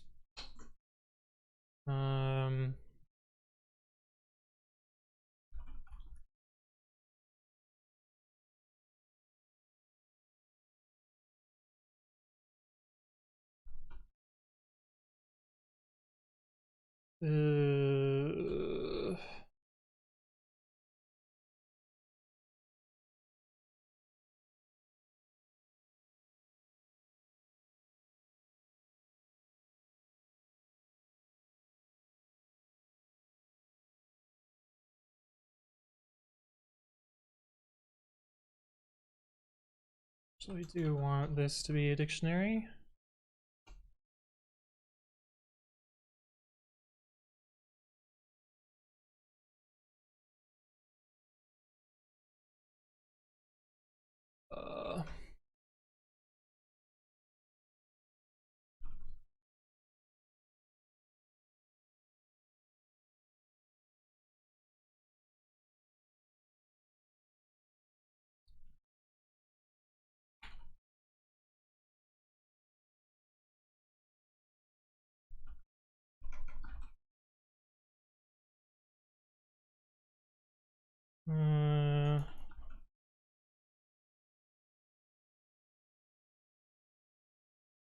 Okay, then we want most common, least common.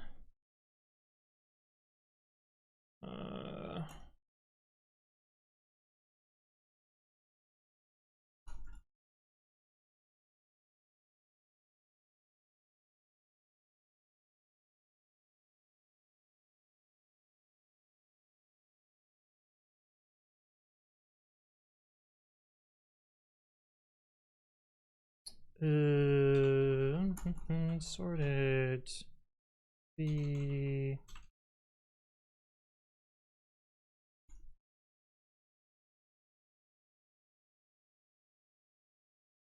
return s counts 0 times s counts -1.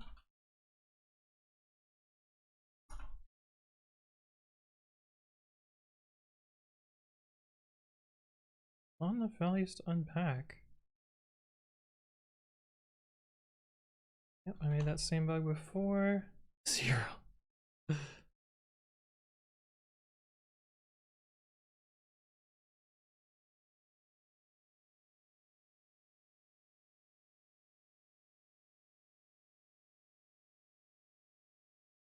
Zero.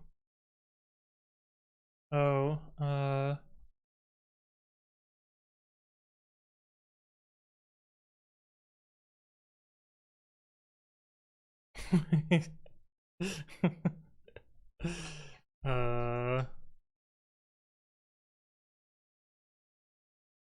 I'm confused by the overlap bit. Second element of one pair is the first element of the next pair.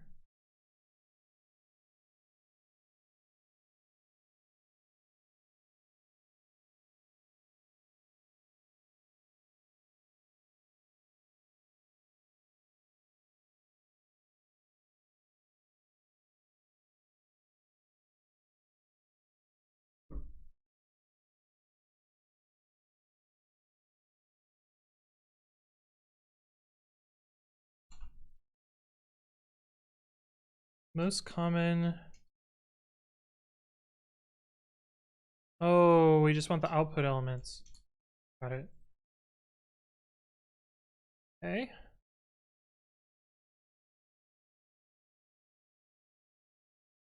Got it, got it, got it.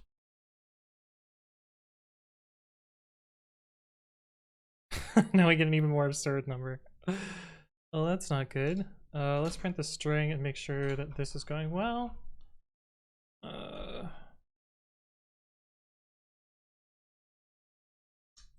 It is not. That is way bigger than it needs to be.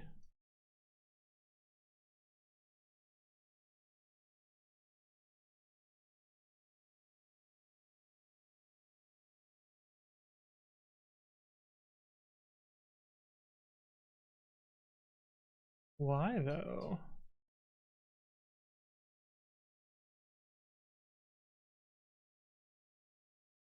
Oh wait, NCNB. That looks right.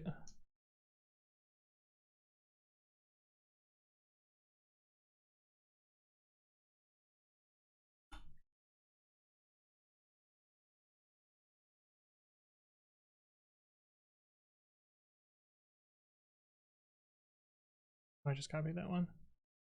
Ugh. Okay.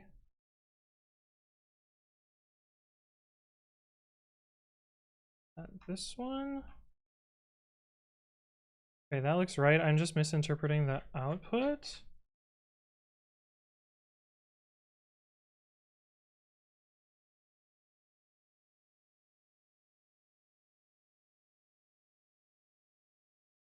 Oh, I see what that's supposed to be. We're supposed to get a set of those.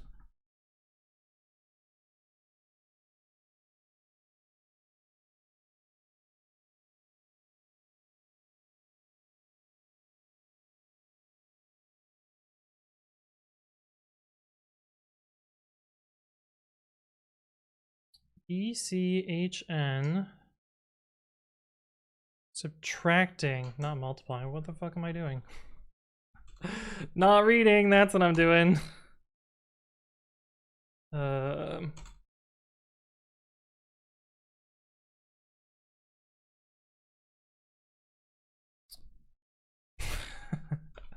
I suck at reading. Okay, on to part 2. Part 2 is just run this a million times, right? Total of 40 steps. Okay, so we clearly need to come up with an optimization algorithm for this. And it is probably a counter situation.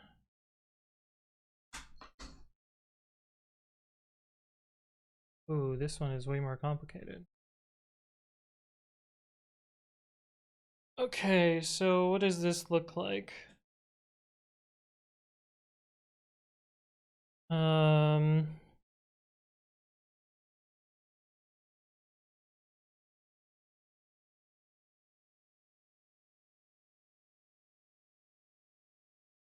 So anytime we see a CH, we're going to add a CB and an BH.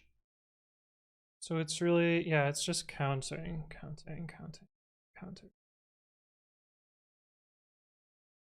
Okay, counts equals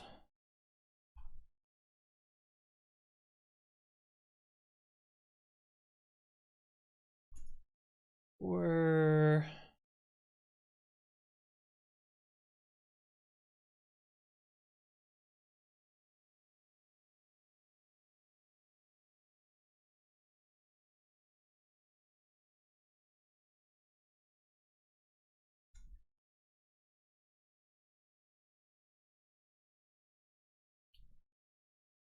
oh shit, we need this still.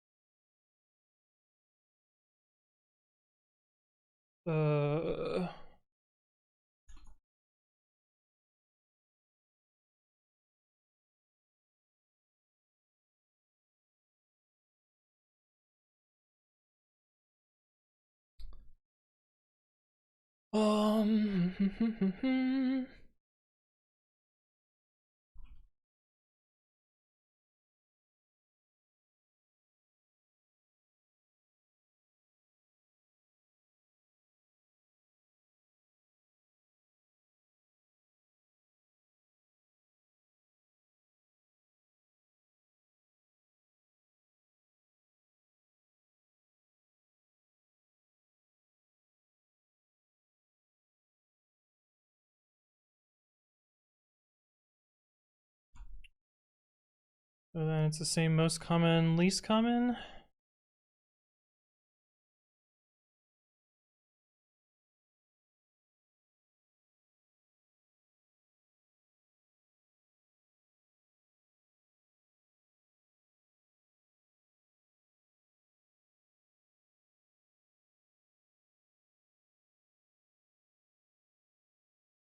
Zero.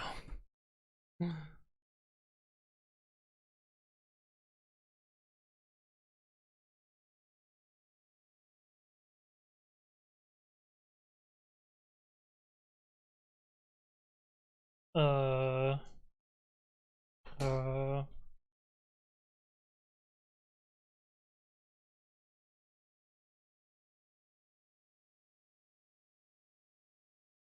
get the wrong number though.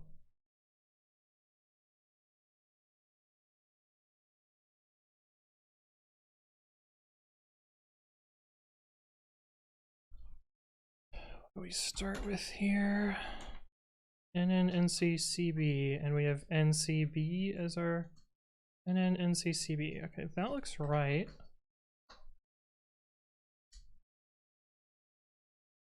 Is this wrong then?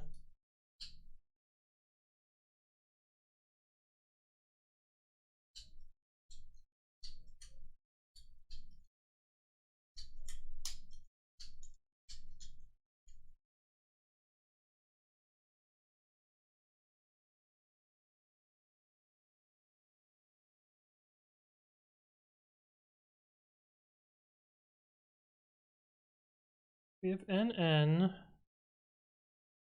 We should get C. We should get one NC and one CN from that. So what do we get?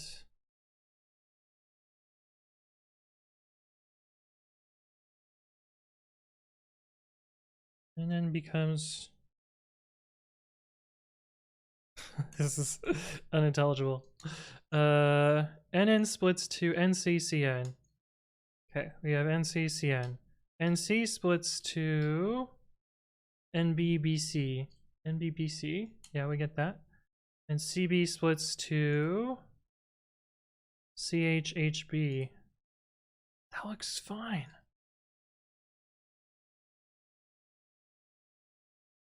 Where's the bug?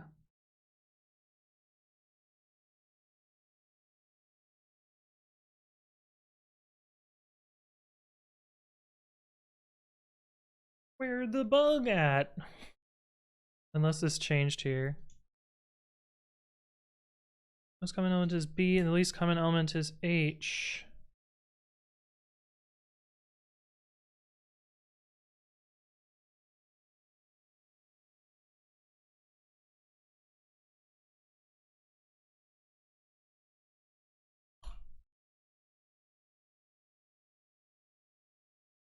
Oh fuck. Oh fuck, I see why this is problem. We need to then converge. Okay, so for KV in counts.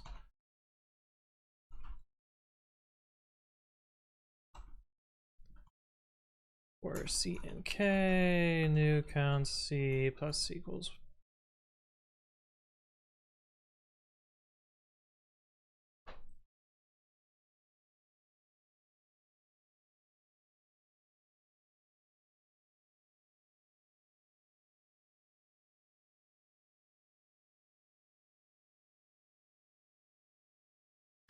I get an even different number. Ah!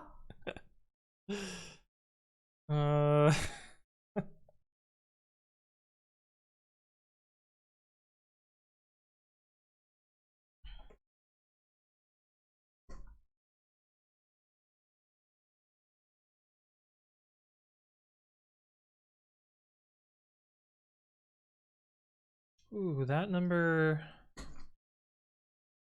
is the number we get for N. But B, we get much bigger than that.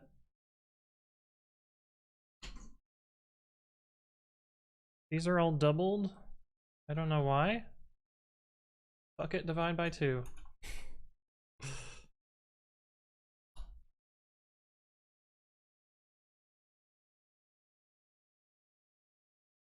It's literally off by 1 now.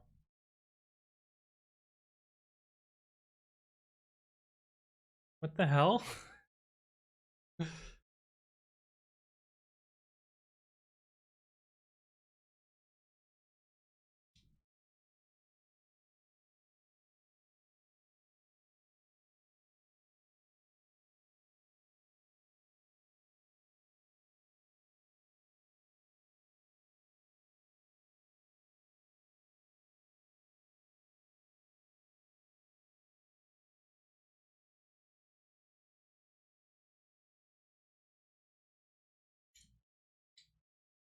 Okay, so counts has all of our...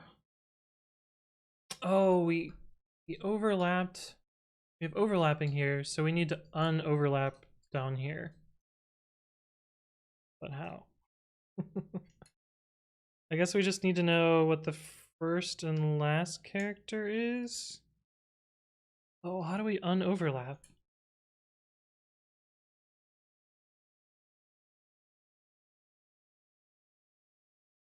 That's why it's off by 1.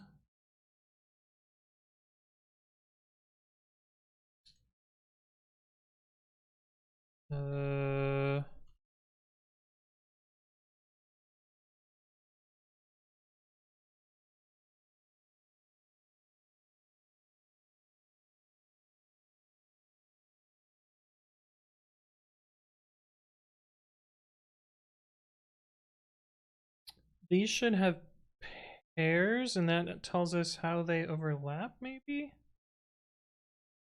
Uh,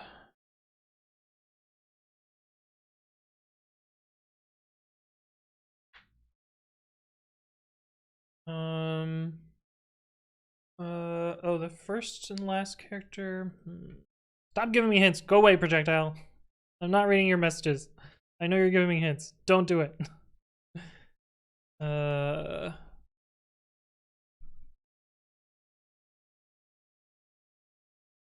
For 1 less than that. I think we need to either add or subtract from this.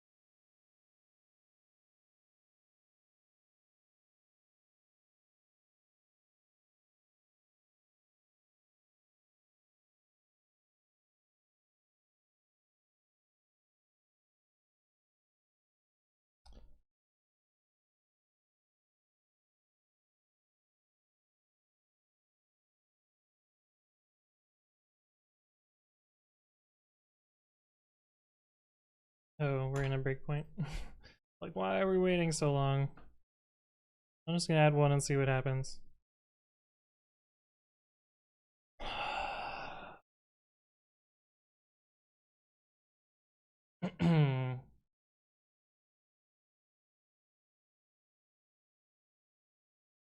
Okay, so we are double counting because of our pairs, which is not great.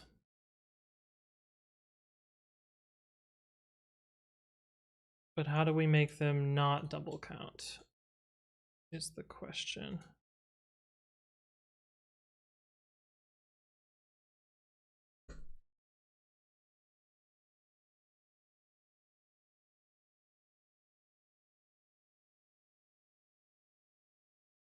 Let's make this not Smith the right answer.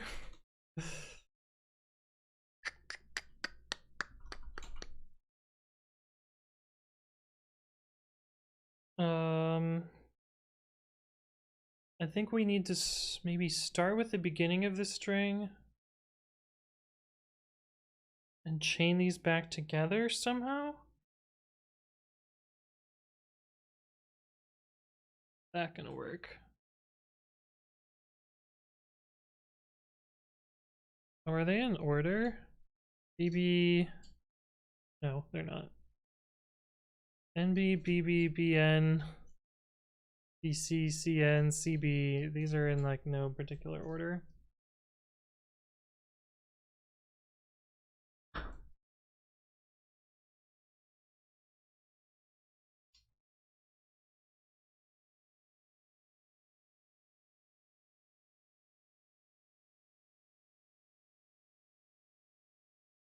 Are you on part 2? Yeah, I'm on part 2.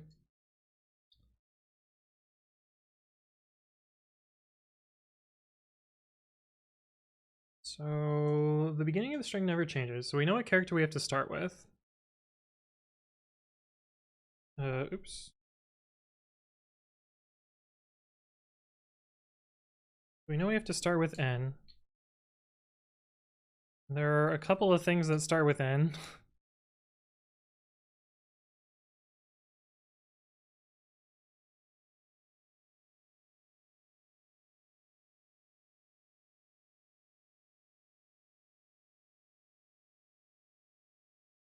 And not many of these are the same. This is the only one with the same value. Why though?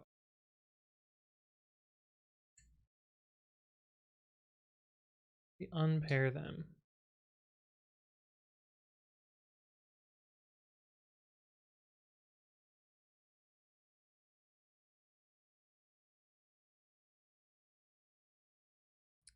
Because sometimes this is the character and sometimes this is the character.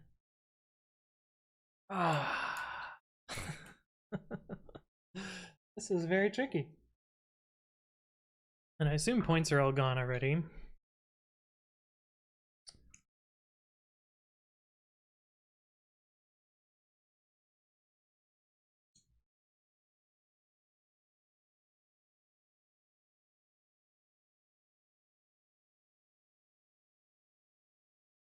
I don't even know where to begin for part 2. Yeah.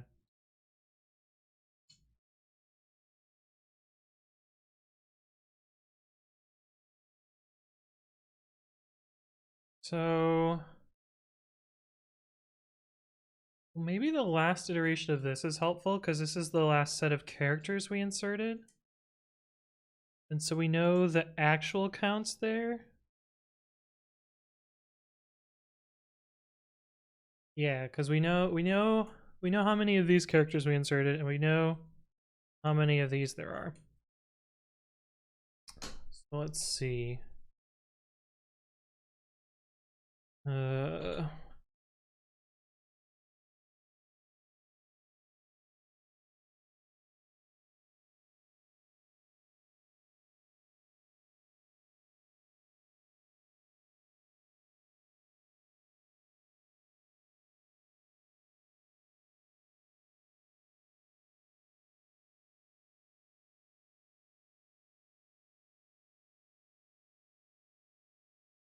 We know how many characters we're inserting, and we know this left and right side goes.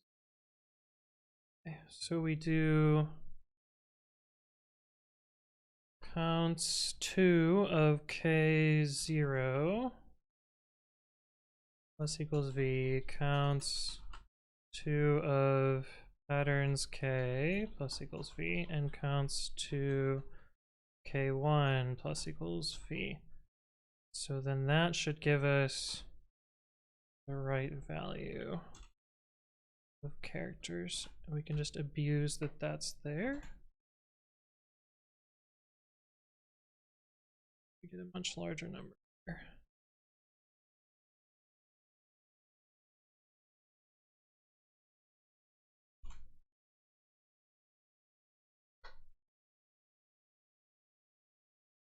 B is supposed to be this number, yet we get this number, which is much bigger. Fuck, why?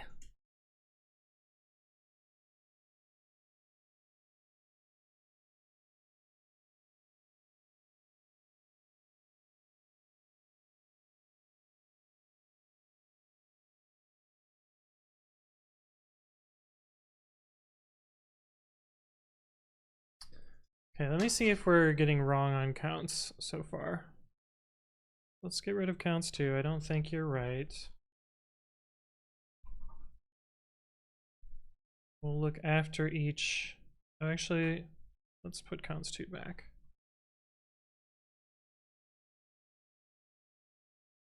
Just so we can see where we stray. Okay, so we have gone through one iteration. We have this.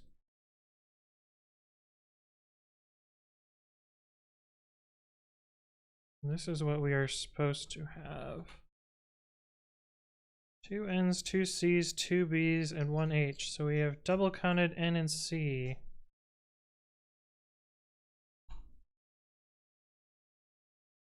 Uh,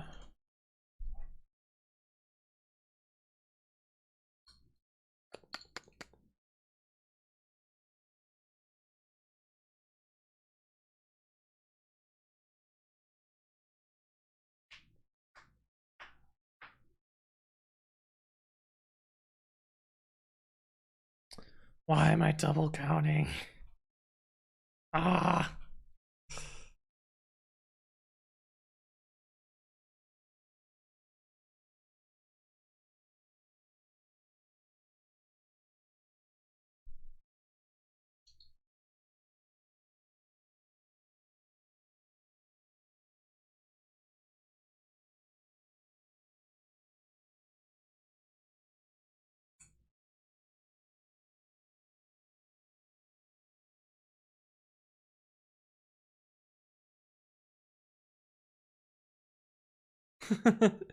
Maybe a Titan with how much trouble he's having counting? Yeah.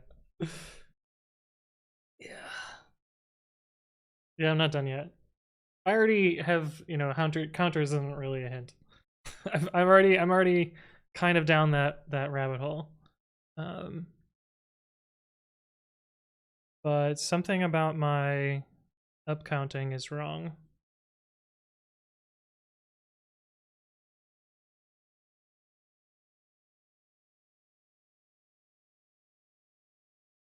NCCN NBBCCH. We have all the right pairs here, so I feel like we're counting right. How do I do part one? Just brute force. I feel like I have all the pairs right. The problem is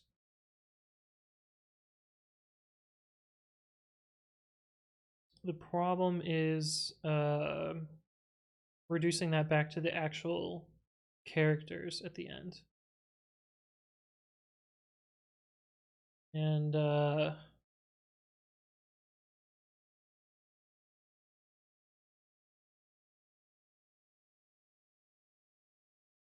I'm not sure why we're off by some amount. We're not off by amount. We have the right values here. These are the right set of pairs. How do I convert the pairs back into the string?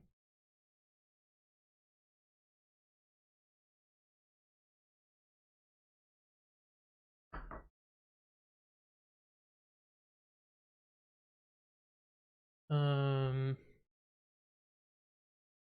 if I get the most common end and the least common end and subtract them, maybe?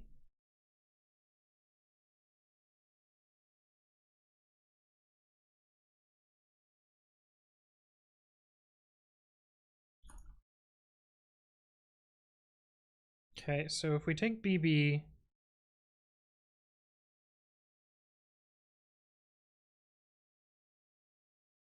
and subtract everything that starts with a B?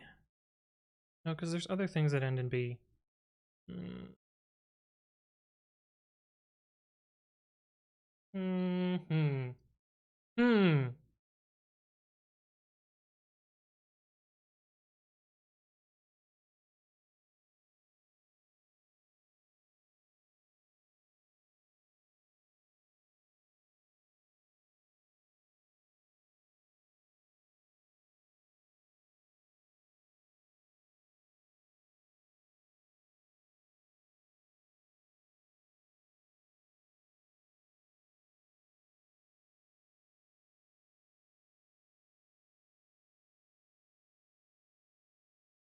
We know the pairs. What does that tell us?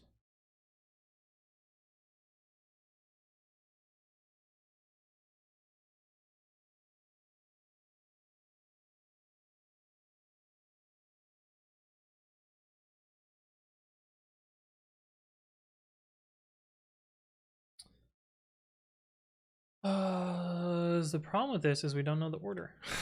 We don't know how to reconstruct this.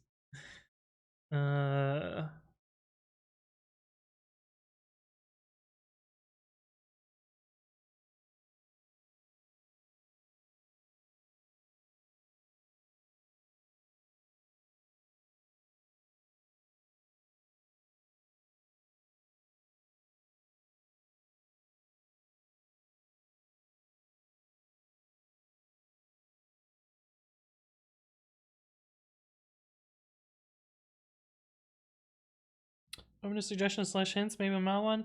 I'm gonna think about this some more. Not yet. We'll get there eventually.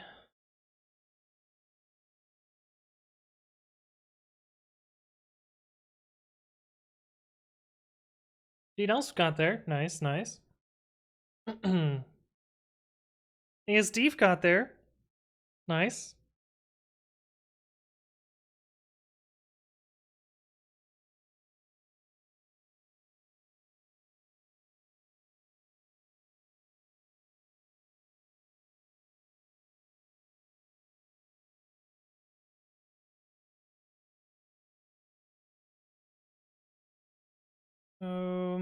We will know the length of the thing.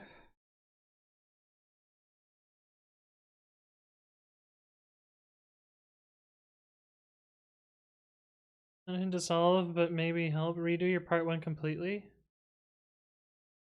Yeah, I mean, that's that's kind of what I'm doing, except I have big number instead of small number.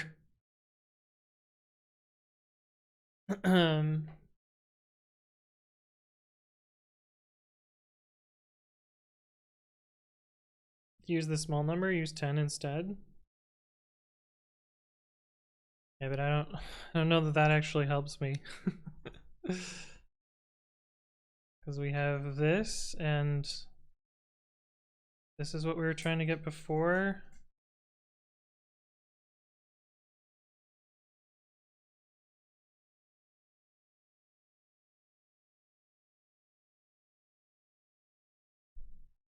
You can calculate it for the first few steps? Yeah, that's what I was doing. But it didn't actually, it doesn't really help. Like we already went down that up here, like where we figured out this is the initial counts. This is what we get after one step. This is right. This was my failed attempt at trying to figure it out.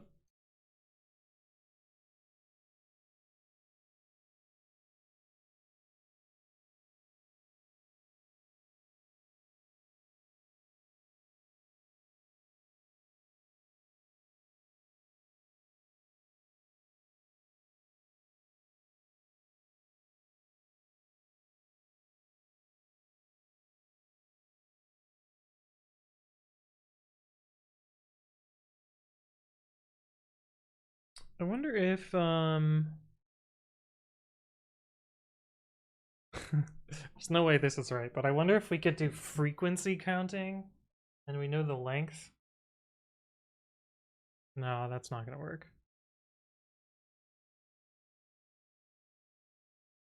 $30.72.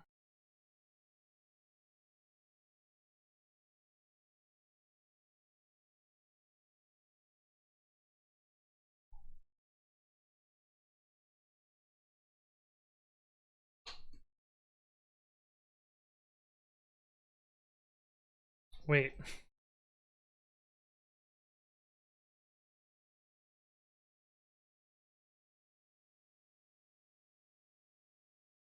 This number looks suspiciously like this number, but it is off by 1. Oh, wait, didn't we already kind of go down that rabbit hole? Check your raw per character counts. That's what this is. New counts, counts and new counts are the same thing. This isn't per character. I had a per character, which was Larry. Thank you for the raid. Welcome, welcome.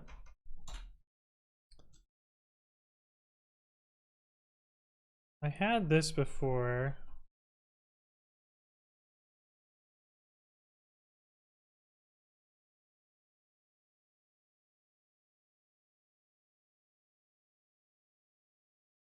This wasn't helpful before.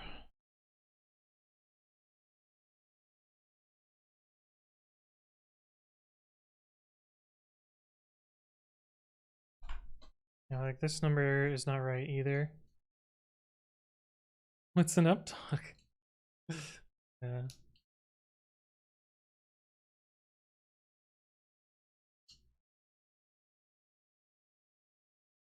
do it for each iteration?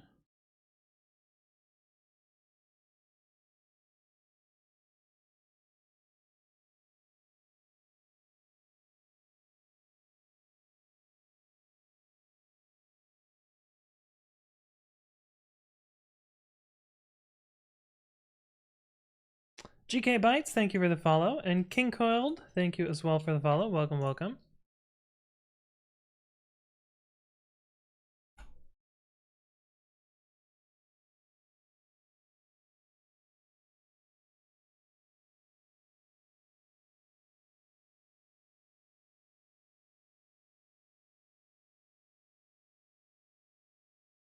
I don't think this helps me. Also, it's not right. This value is wrong.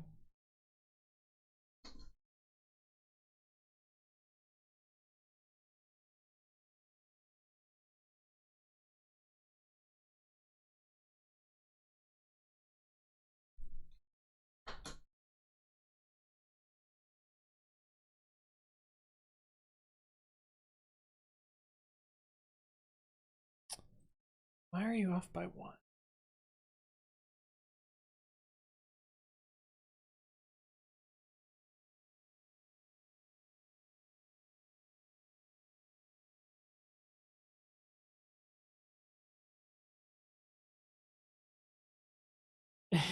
You're not gonna have anywhere near enough RAM to complete it.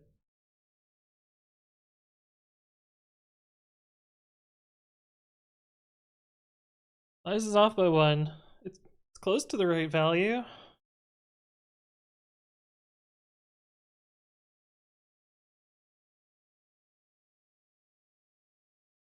Where the fuck?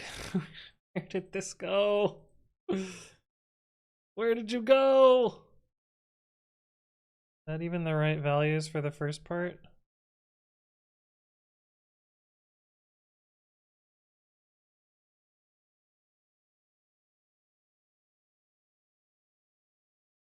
N2, C2,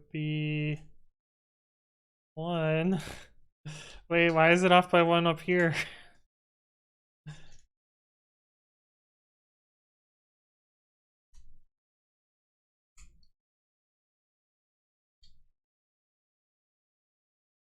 What makes you off by 1?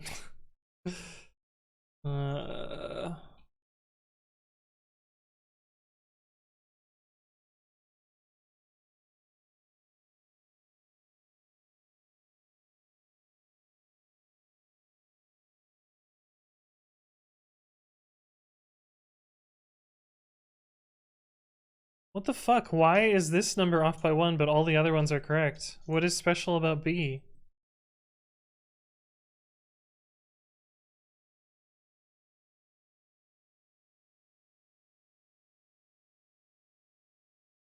Oh, B is the last character. Maybe there's just an additional 1 for the last character?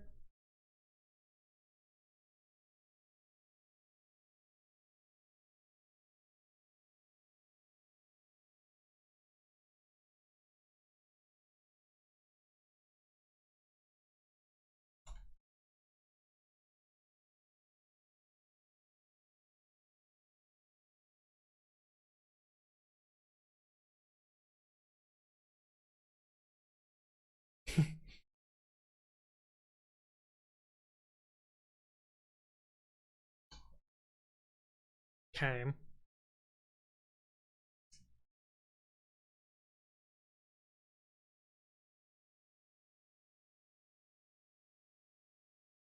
I kind of understand it, and I had this idea earlier. But I was also adding the last character, which didn't actually change anything. And so what I'm doing now is I'm just ignoring the last character, but it only matters for the end of the string, which never changes.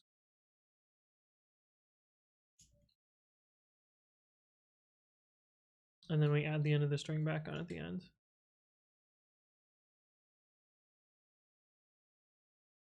Okay, this makes sense. I'm pretty sure this does nothing.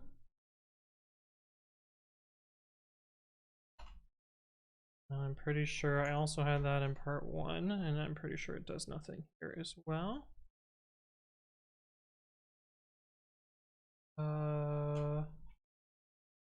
It potentially does something. I'm pretty sure it does nothing though.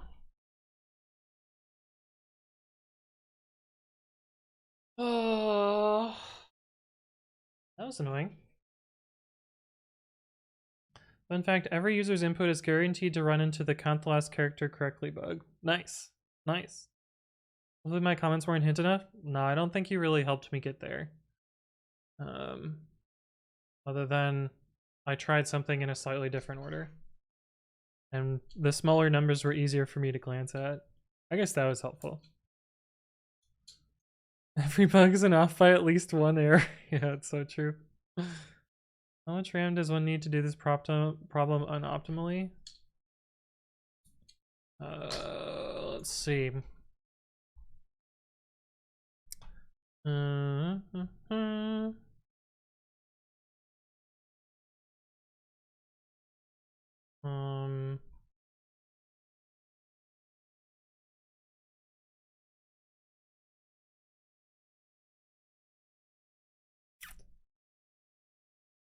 This many bytes, assuming you're using ASCII bytes.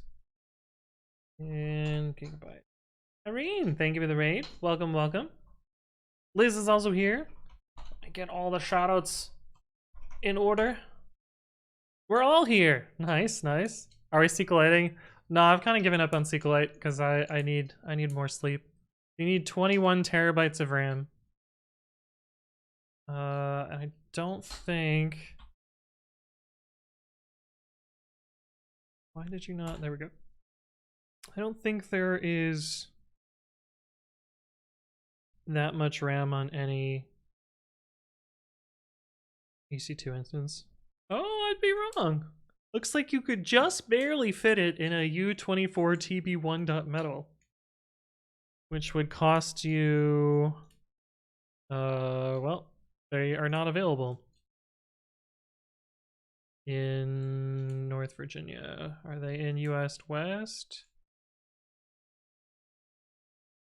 Where can I buy you? US West 2? No? Where do these machines live? U24 TB1 metal.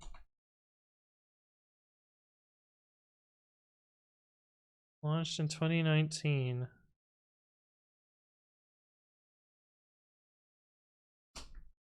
Region.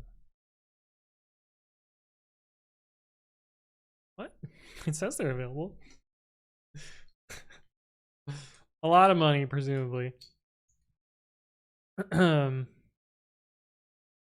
about ass bites? Yeah. Yeah. You go into virtual memory. The time that's an issue? I mean, you need to be able to have resident, right? It's a you have to talk to the sales rep pricing. Yeah, it makes sense. Probably ran out of physical servers. I don't know. US East 1 probably just fell over, right? That's how that works. Okay, this was not a great day for myself. Still under an hour. I'm okay with that. Did I fall off the leaderboard? No, we're still there. Still hanging on. Still a 40-point buffer, or yeah, a 40-point buffer, which is basically what we started with. So I didn't actually fall that much. I fell a few places. I fell 40 points of places. Wait. Well, that's fine. Whatever. Out of here. Well, thanks for stopping by, Fixer Jake. Good to see you. I guess with that, I'm gonna continue on 2017 because I'm very close to finishing. I'm also going to fill up my water. So I'm gonna do that real quick, and I will be right back. I will see you in a sec.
Hello, I'm back. All right, we're on day 24, I believe. Oh yes, we had started working on this before. Oops, before we had cut over. And I'm pretty sure I know what my bug is here. Which is that we need to keep track of all of our edge pairs.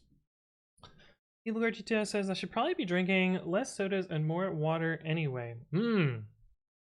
Yes, indeed. Yeah,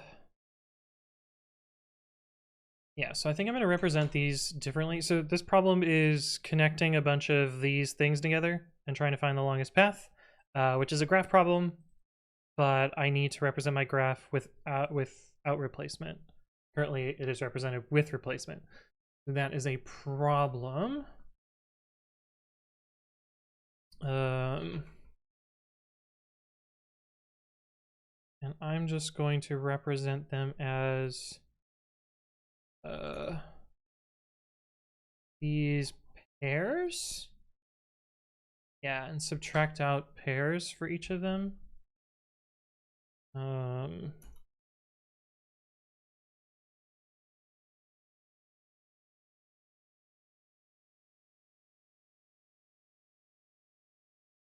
I'll do that.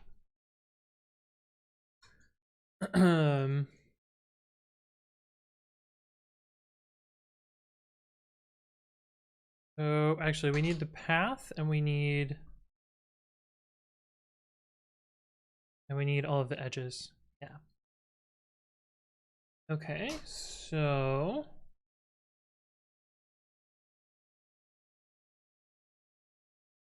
you solve some coding challenges in Codeforce's Code Chef Euler project. No, I have way too much open source stuff that I have.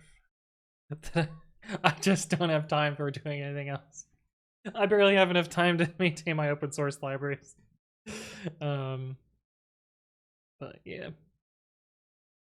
Let's see. Candidates equals.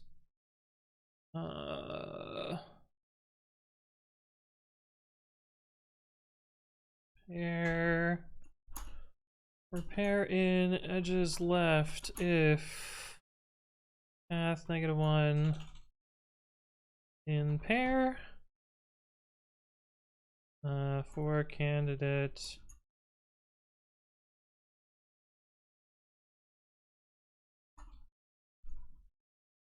Let's do this. And we just do, that's wrong. Just do dot append. Oh,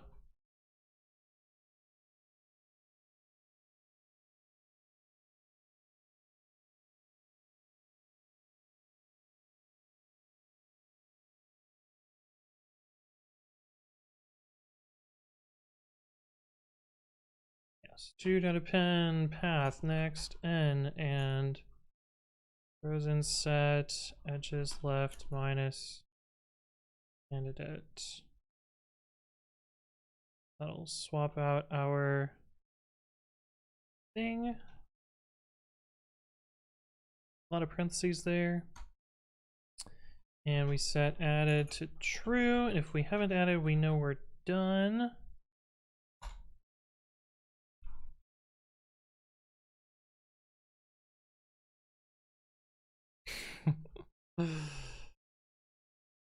Love me some syntax errors. Unsupported type plus for int and generator. How the fuck do we have a generator? How is path a generator? What?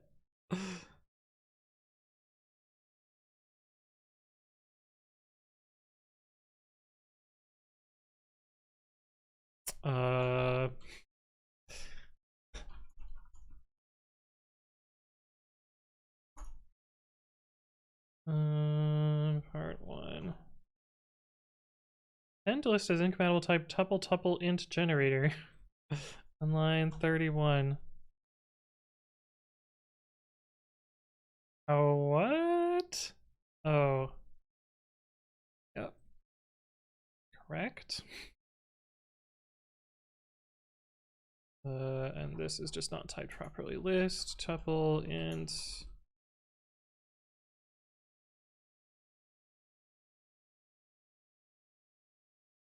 Frozen set, tuple, int.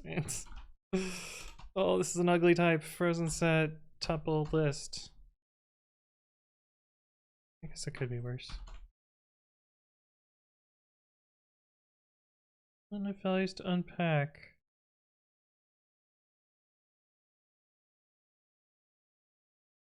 Expected 1 got 0.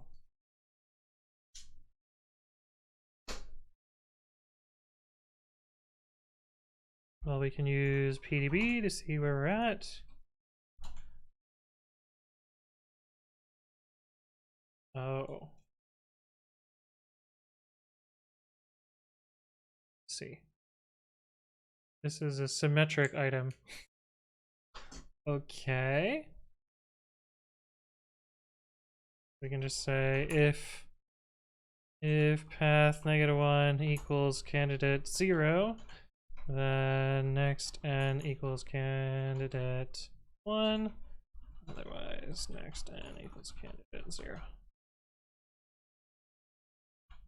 I was trying to be too clever, I think. Okay, cool. That should get us part 1. Perhaps. Perhaps it is looping forever. No, it's just real slow. Okay. Who would like to know if you're done with your venting of code ads? Why are you paying attention to the computer and not me? Eric says, I closed Twitch and lost my scroll back, so I don't know who put it out, but there was a typo in the puzzle that's been fixed. Nice. Oh, Large Popping found the typo. What was the typo? Large Popping still here? Typo. Large Pop. Oh, I can just grab chat, right? Oh wait, no, Large Popping is still here. Large Popping, what was the typo?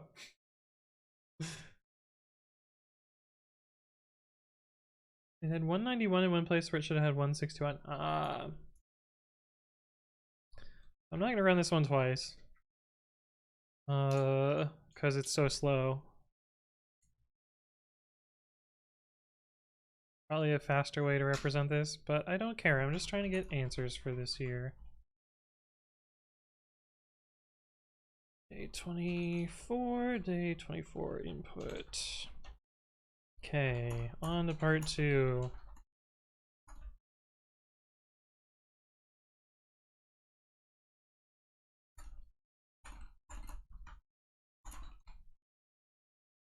It said, oh, minus 191. Cool, cool, makes sense.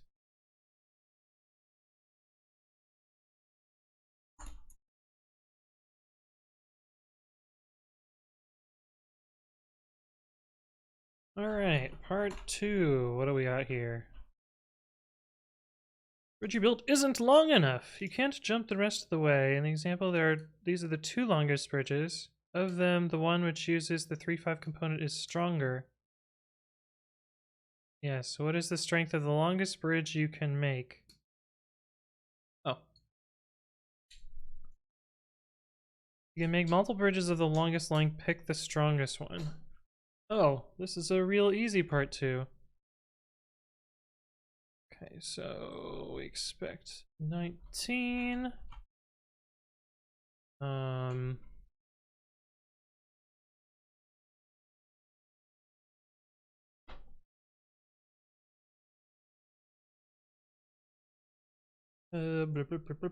Paths equals sorted. Oh, paths dot sort equals lambda p len p.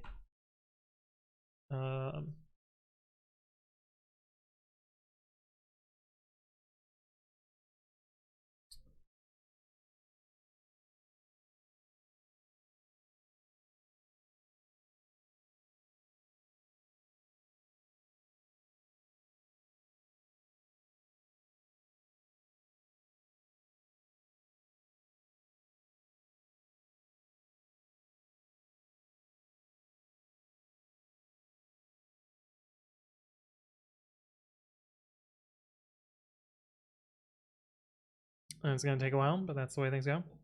Yep, we're on 2017, day 24, which is great, which means I only need to do one more.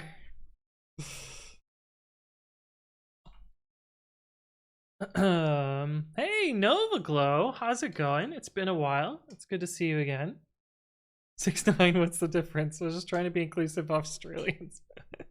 That's good.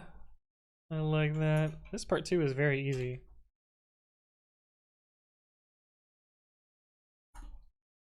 Compared to today's part 2.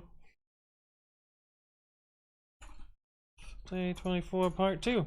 Nova Glow says, it's been a while, good to see your face again. Indeed, indeed. I'm glad you're in chat again. How have you been? Yurm says my RAM usage dropped by like 10% after I stopped my Bruce Force. Took like 15 minutes to get into ITER 26. Yeah, it would have taken a real fucking long time to finish. Okay. The last day.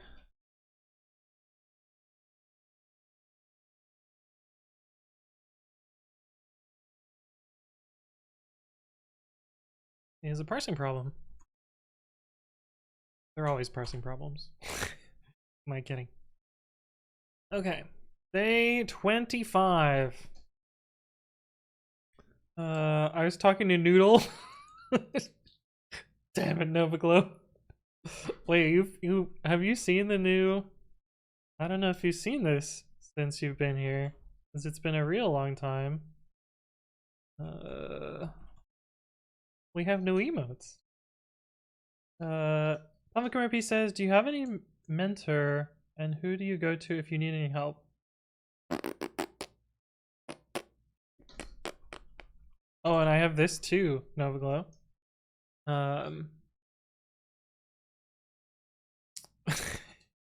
What is the phrase? I look unto myself or something like that. I look inside. I don't have a mentor anymore. I haven't had a mentor in a long time. The lore for this one is good. Shall I read the lore? Following the twisty passageways deeper and deeper into the CPU, you finally reach the core of the computer. Here in this expansive central chamber, you find a grand apparatus that fills the entire room, suspended nanometers above your head. Ooh, we're tiny, tiny. You had always imagined CPUs to be noisy, chaotic places, bustling with activity. Instead, this room is quiet, motionless, and dark. Suddenly, you and the CPU's garbage collector startle each other. It's not often we get many visitors here, he says. You inquire about the stopped machinery. It stopped milliseconds ago. Not sure why. I'm a garbage collector, not a doctor. You ask what the machine is for. Programs these days don't know their origins. That's the Turing machine. It's what makes the whole computer work. You try to explain that Turing machines are merely models of computation, but he cuts you off. No, see, that's just what they want you to think. Ultimately, inside every CPU, there's a Turing machine driving the whole thing. Too bad this one's broken. We're doomed! You ask how you can help. Well, fortunately, the only way to get the computer running again would be to create a whole new Turing machine from scratch. But there's no way you can. He notices the look on your face, gives you a curious glance, shrugs, and goes back to sweeping the floor. You find the Turing machine blueprints, your puzzle input, on a tablet in the nearby pile of debris. Looking back at the broken Turing machine above, you can start to identify its parts. A tape, which contains 0 repeated infinitely to the left and the right. A cursor, which you can move left and right along the tape and read or write values at its current position. A set of states, each containing rules about what to do based on the current value under the cursor. Each slot on the tape has 2 possible values, 0, starting value for all slots, and 1 based on whether the cursor is pointing at a 0 or 1. The current state says what value to write at the current position of the cursor, whether to move the cursor left or right 1 slot, and which state to use next. For example, blah, blah, blah, blah. Okay, cool. I cast Fireball on the GC. DM writes code. Yeah, indeed, Journey AI. Don't forget about the edge case. You're a great storyteller. Will you read Tolkien to me? So, funny thing about me and Lord of the Rings. I I think I have only successfully gotten through 2 of the movies and 2 of the books. Because every time I've tried to watch The Lord of the Rings, I have fallen asleep. Oh yes, I can enable Vim, sure. I have 3 minutes of Vim now. Okay, so we have an example. Let us get example. And paste. Oh, you can just paste without entering insert mode. I wonder how that works. No. How does no?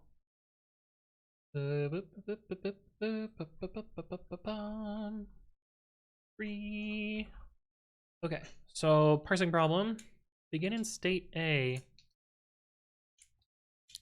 Perform a diagnostic checksum after 6 steps.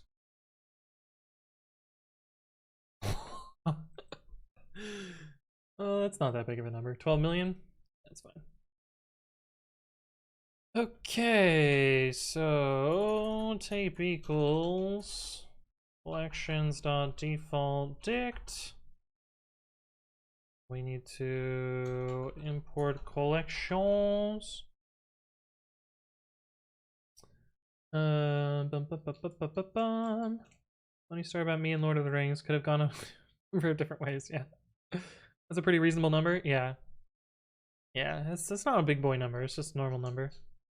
Chance dies. Hello, hello. Do you always use a default dict over native dict? No. But in this particular problem, it makes a lot of sense. Because I don't have to initialize. Well, I can't initialize something infinitely. But a default dict will always give me the value 0 back in this case. Oh, actually, we need to give it its constructor, which is a good point. So this represents an infinitely sized thing that always has zeros in it, which is the trick there. We may actually need to not use a default dict because I believe it populates values. We might just use .get instead, because presumably we have to read and write, and writing a million ints, writing 12 million ints. No, that's not that much memory. It'll be fine. It'll be fine. Okay, so now we need to parse these things, I guess. So we can split on double new line. Oops. Initial rest equals s dot split on backend, and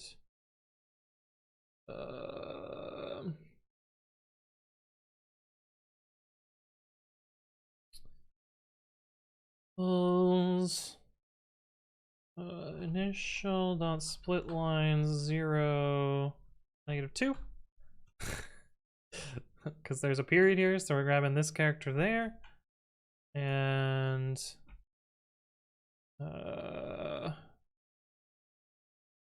tabs n r split 2 split 3. Damn it. Well, I didn't notice it. Wait, r split 3.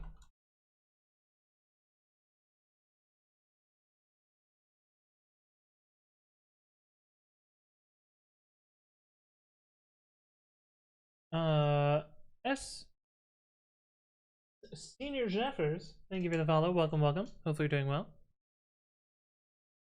We want r split 2. No, we do want 3. R split 3. Initial dot, oops, split lines 1, r split 3. And this will be steps S, steps. Actually, we can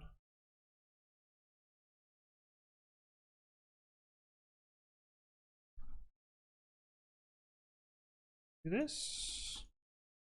We also need to parse our programs.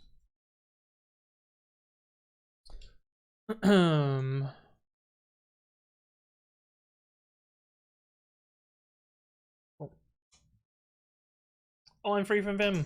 Yes. Yes. Okay, so these are always going to have these three things. I did not know that, Dinos. I did not know that. Okay, so we need to parse our steps.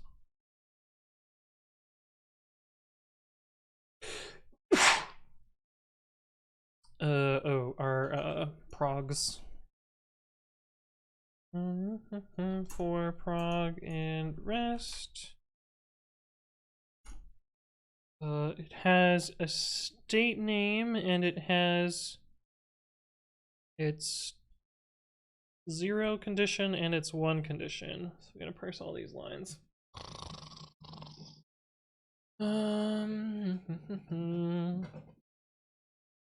Okay, so are they always gonna be if 0, if 1? Oh, I'm in Vim. Fuck. 0, 1, 0, 1. Yeah, there's actually not that many programs here, so that's fine and dandy. I did get a new mic, NovaGlow. I also got a new camera. And I moved, depending on how long it's been since you've watched the stream. I'm in Michigan now. Okay, I think these are always 0 and 1, but we'll do it anyway. Lines equals prog dot split lines. Prog ID equals lines 0, -2. Off bad. Well, thank you for stopping by, DDels. Good to see you as always. Prog ID. Assert lines 1, -2 is equal to 0. If 0 right equals int lines 2, -2. The punctuation's really annoying for the parsing here. I'm originally from Michigan? Kind of. I was born elsewhere, but I grew up in Michigan. From living like a prince in the Bay to living like a king in Michigan. Yeah. Hey, what's up, TIL9876? Welcome, welcome. How do I want to represent this? -1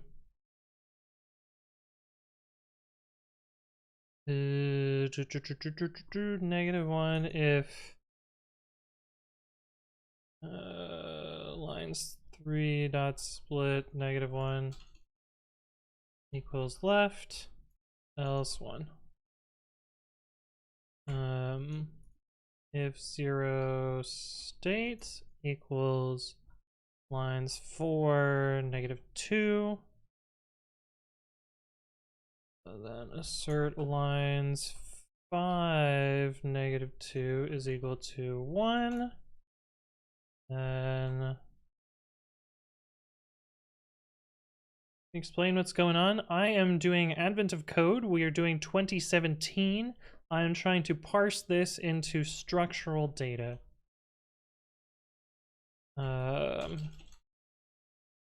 And I'm doing it in the laziest fashion possible.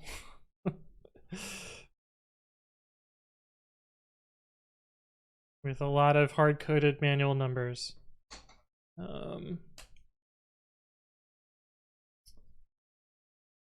So then we just do progs. Prog ID equals. This will be 0 if 0W, if 0 B, if 0S. And this will be the 1. Okay, we have our programs now, and then we just need to run them. What is our diagnostic?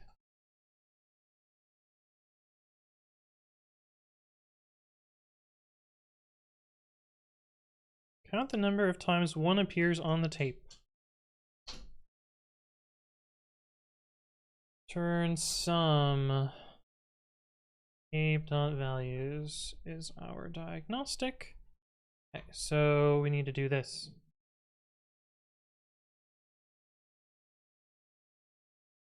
And we start at position 0. Is that true?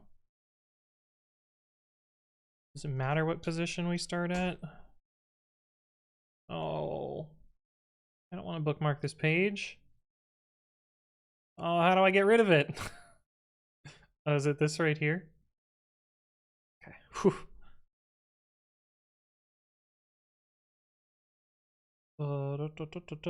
It doesn't matter what position we start at, probably. Position equals pause equals 0. Okay. Prog equals prog's initial state.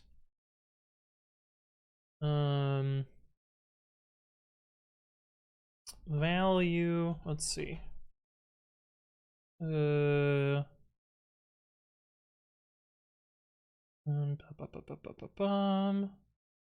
Tape pause equals frogs, or I guess branch equals frog tape pause. Tape pause equals let's see, right direction and state.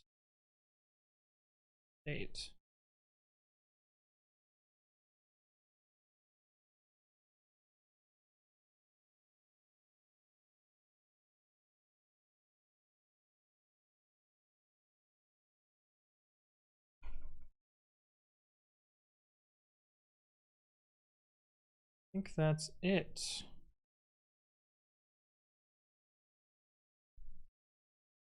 So many values to unpack, expected 3. Too many values.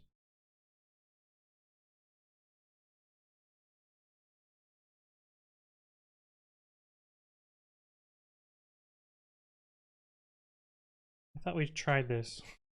R split space 3. That gives us 4 values. I swore we tried that. I must have made a small mistake. Okay, cool. And this is the whole reason that we did this, was now that this is submitted. Okay, now that this is submitted, we can go to this page and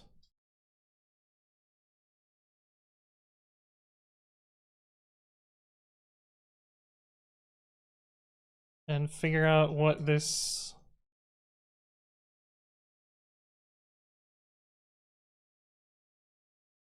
the submission for this last day is. It's just a submit 0 for the last day. So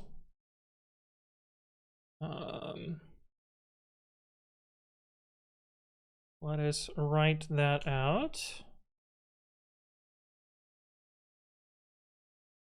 Submit 25 P2.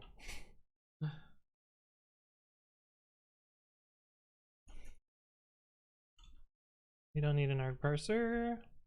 We should still run one just so that there's a help anyway. Do this. We do this. Probably reuse this code maybe.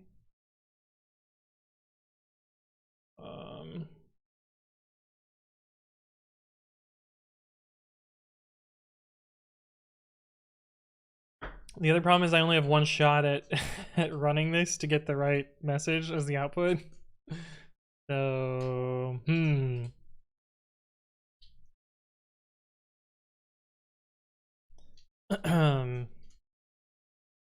it's fine, I guess. Post answer. You're in fact changing the message just for AWC's user for 2017. Yeah.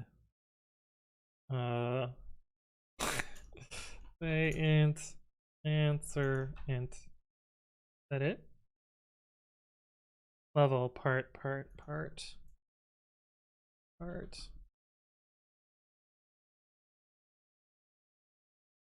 Returns for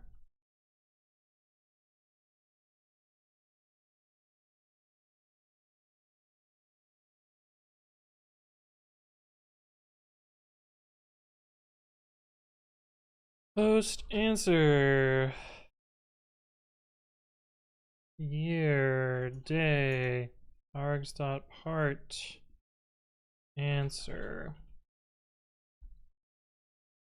and this will be start day equals 25.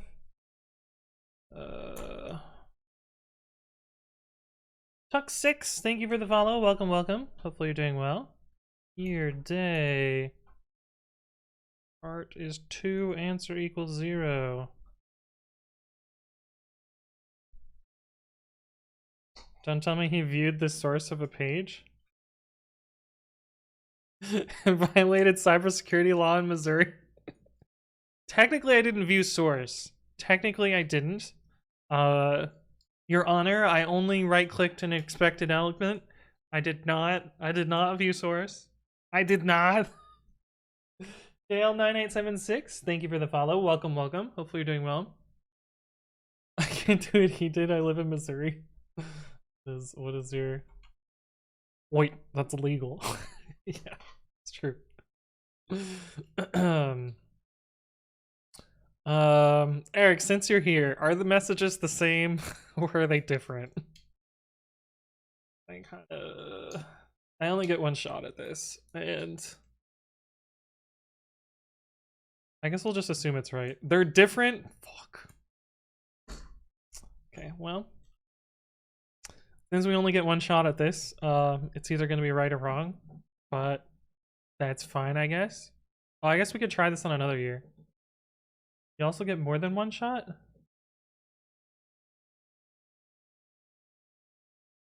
Have you ever finished a year before? Yeah, I have.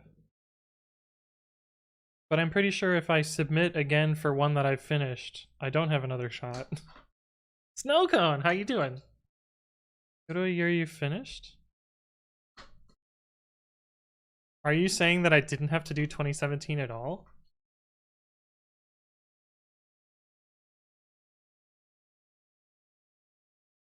Oh, I can resubmit this?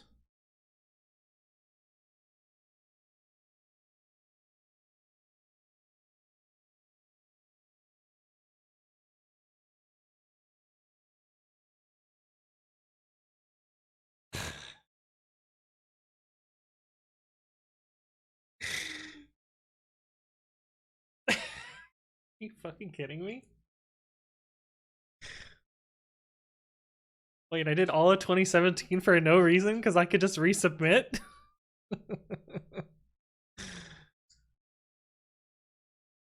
But now I get to enjoy the 2017 calendar. You're right. It's all worth it in the end. I was going to do it at some point anyway. Okay, so I'm just going to look for the word congratulations in here.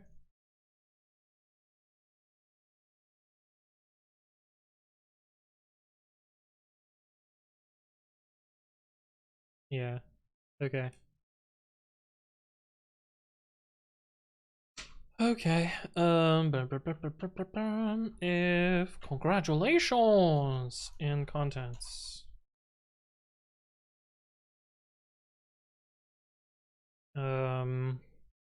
Otherwise.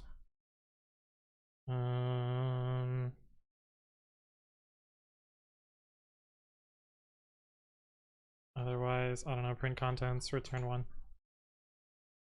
You did for the content, yeah. It's true. So I'm sure I made a bug there. 96, no args. Right? Part.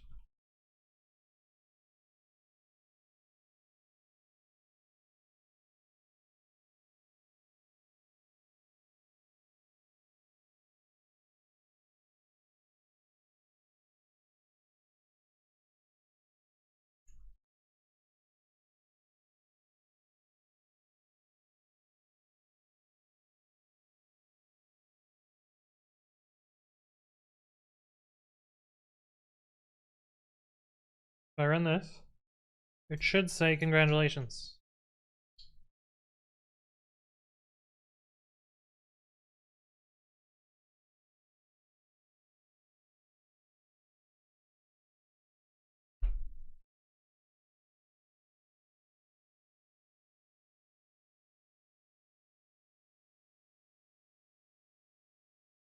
What?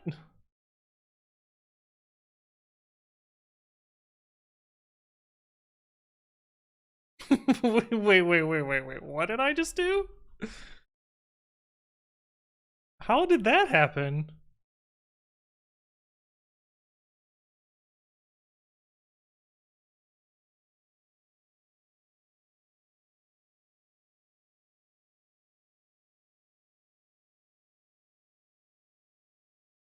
This is not possible from that thing, right?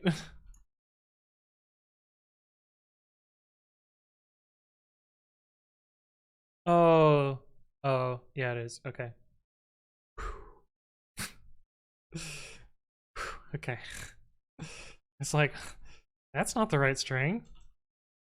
This is what I wanted to be in here. Okay, there we go. Am I ending soon? Yes, I am. I am just about to end. I think technically I need to test this against another problem, so maybe we will submit another one. Twitch staff, everyone be cool, yeah.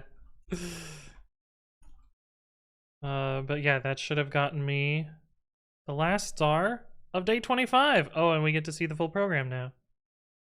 Yo! Yo! Wait.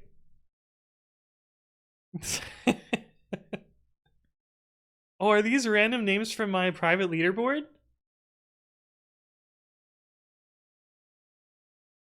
Are these random names from my private leaderboard? Cause that's pretty cool. I guess raid me and I'll finish day 5 and I'll pass the raid on to where is X. Okay, sounds good. Will do. Refresh the page and see. I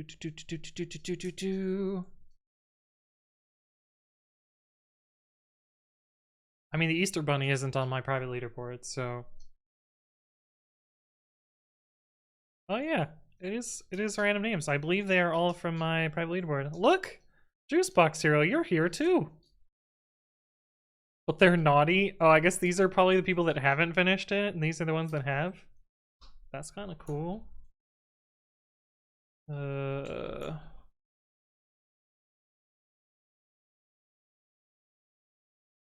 I have to actually do this as well.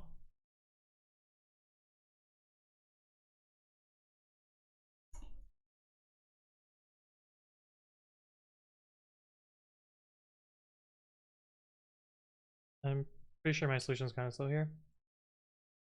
I think it's just random after that point. Nice. Cool. Nice.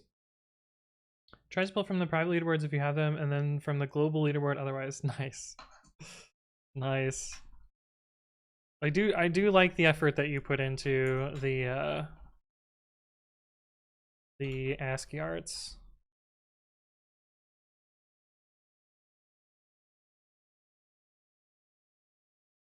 All right, cool. Day 25, part 1. And I will. Hang on. Need annotation for tape. Dict int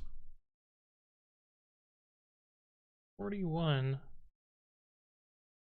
Email types an assignment. So this should be prog s.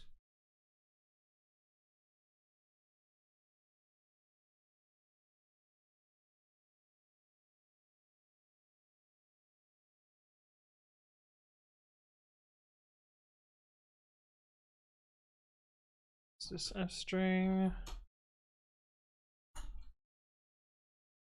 Cool. The Easter Bunny is canonically naughty. Yeah. Cool. Well, that finishes off 2017. It also gives us our day 25 part 2 thingy thing.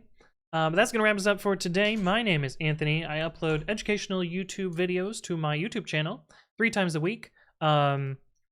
If you want an explanation of log4shell, log4j, I put up a video where I try and explain it in human words so that humans can human word things. So check out this video. I think it's pretty good. One of the better ones I've done. I have a second channel where I upload my stream VODs if you missed any part of that. I announce my streams on both Twitter and Discord, so follow me there or join the Discord. But yeah, thank you all for stopping by, and let's go raid Juicebox Hero.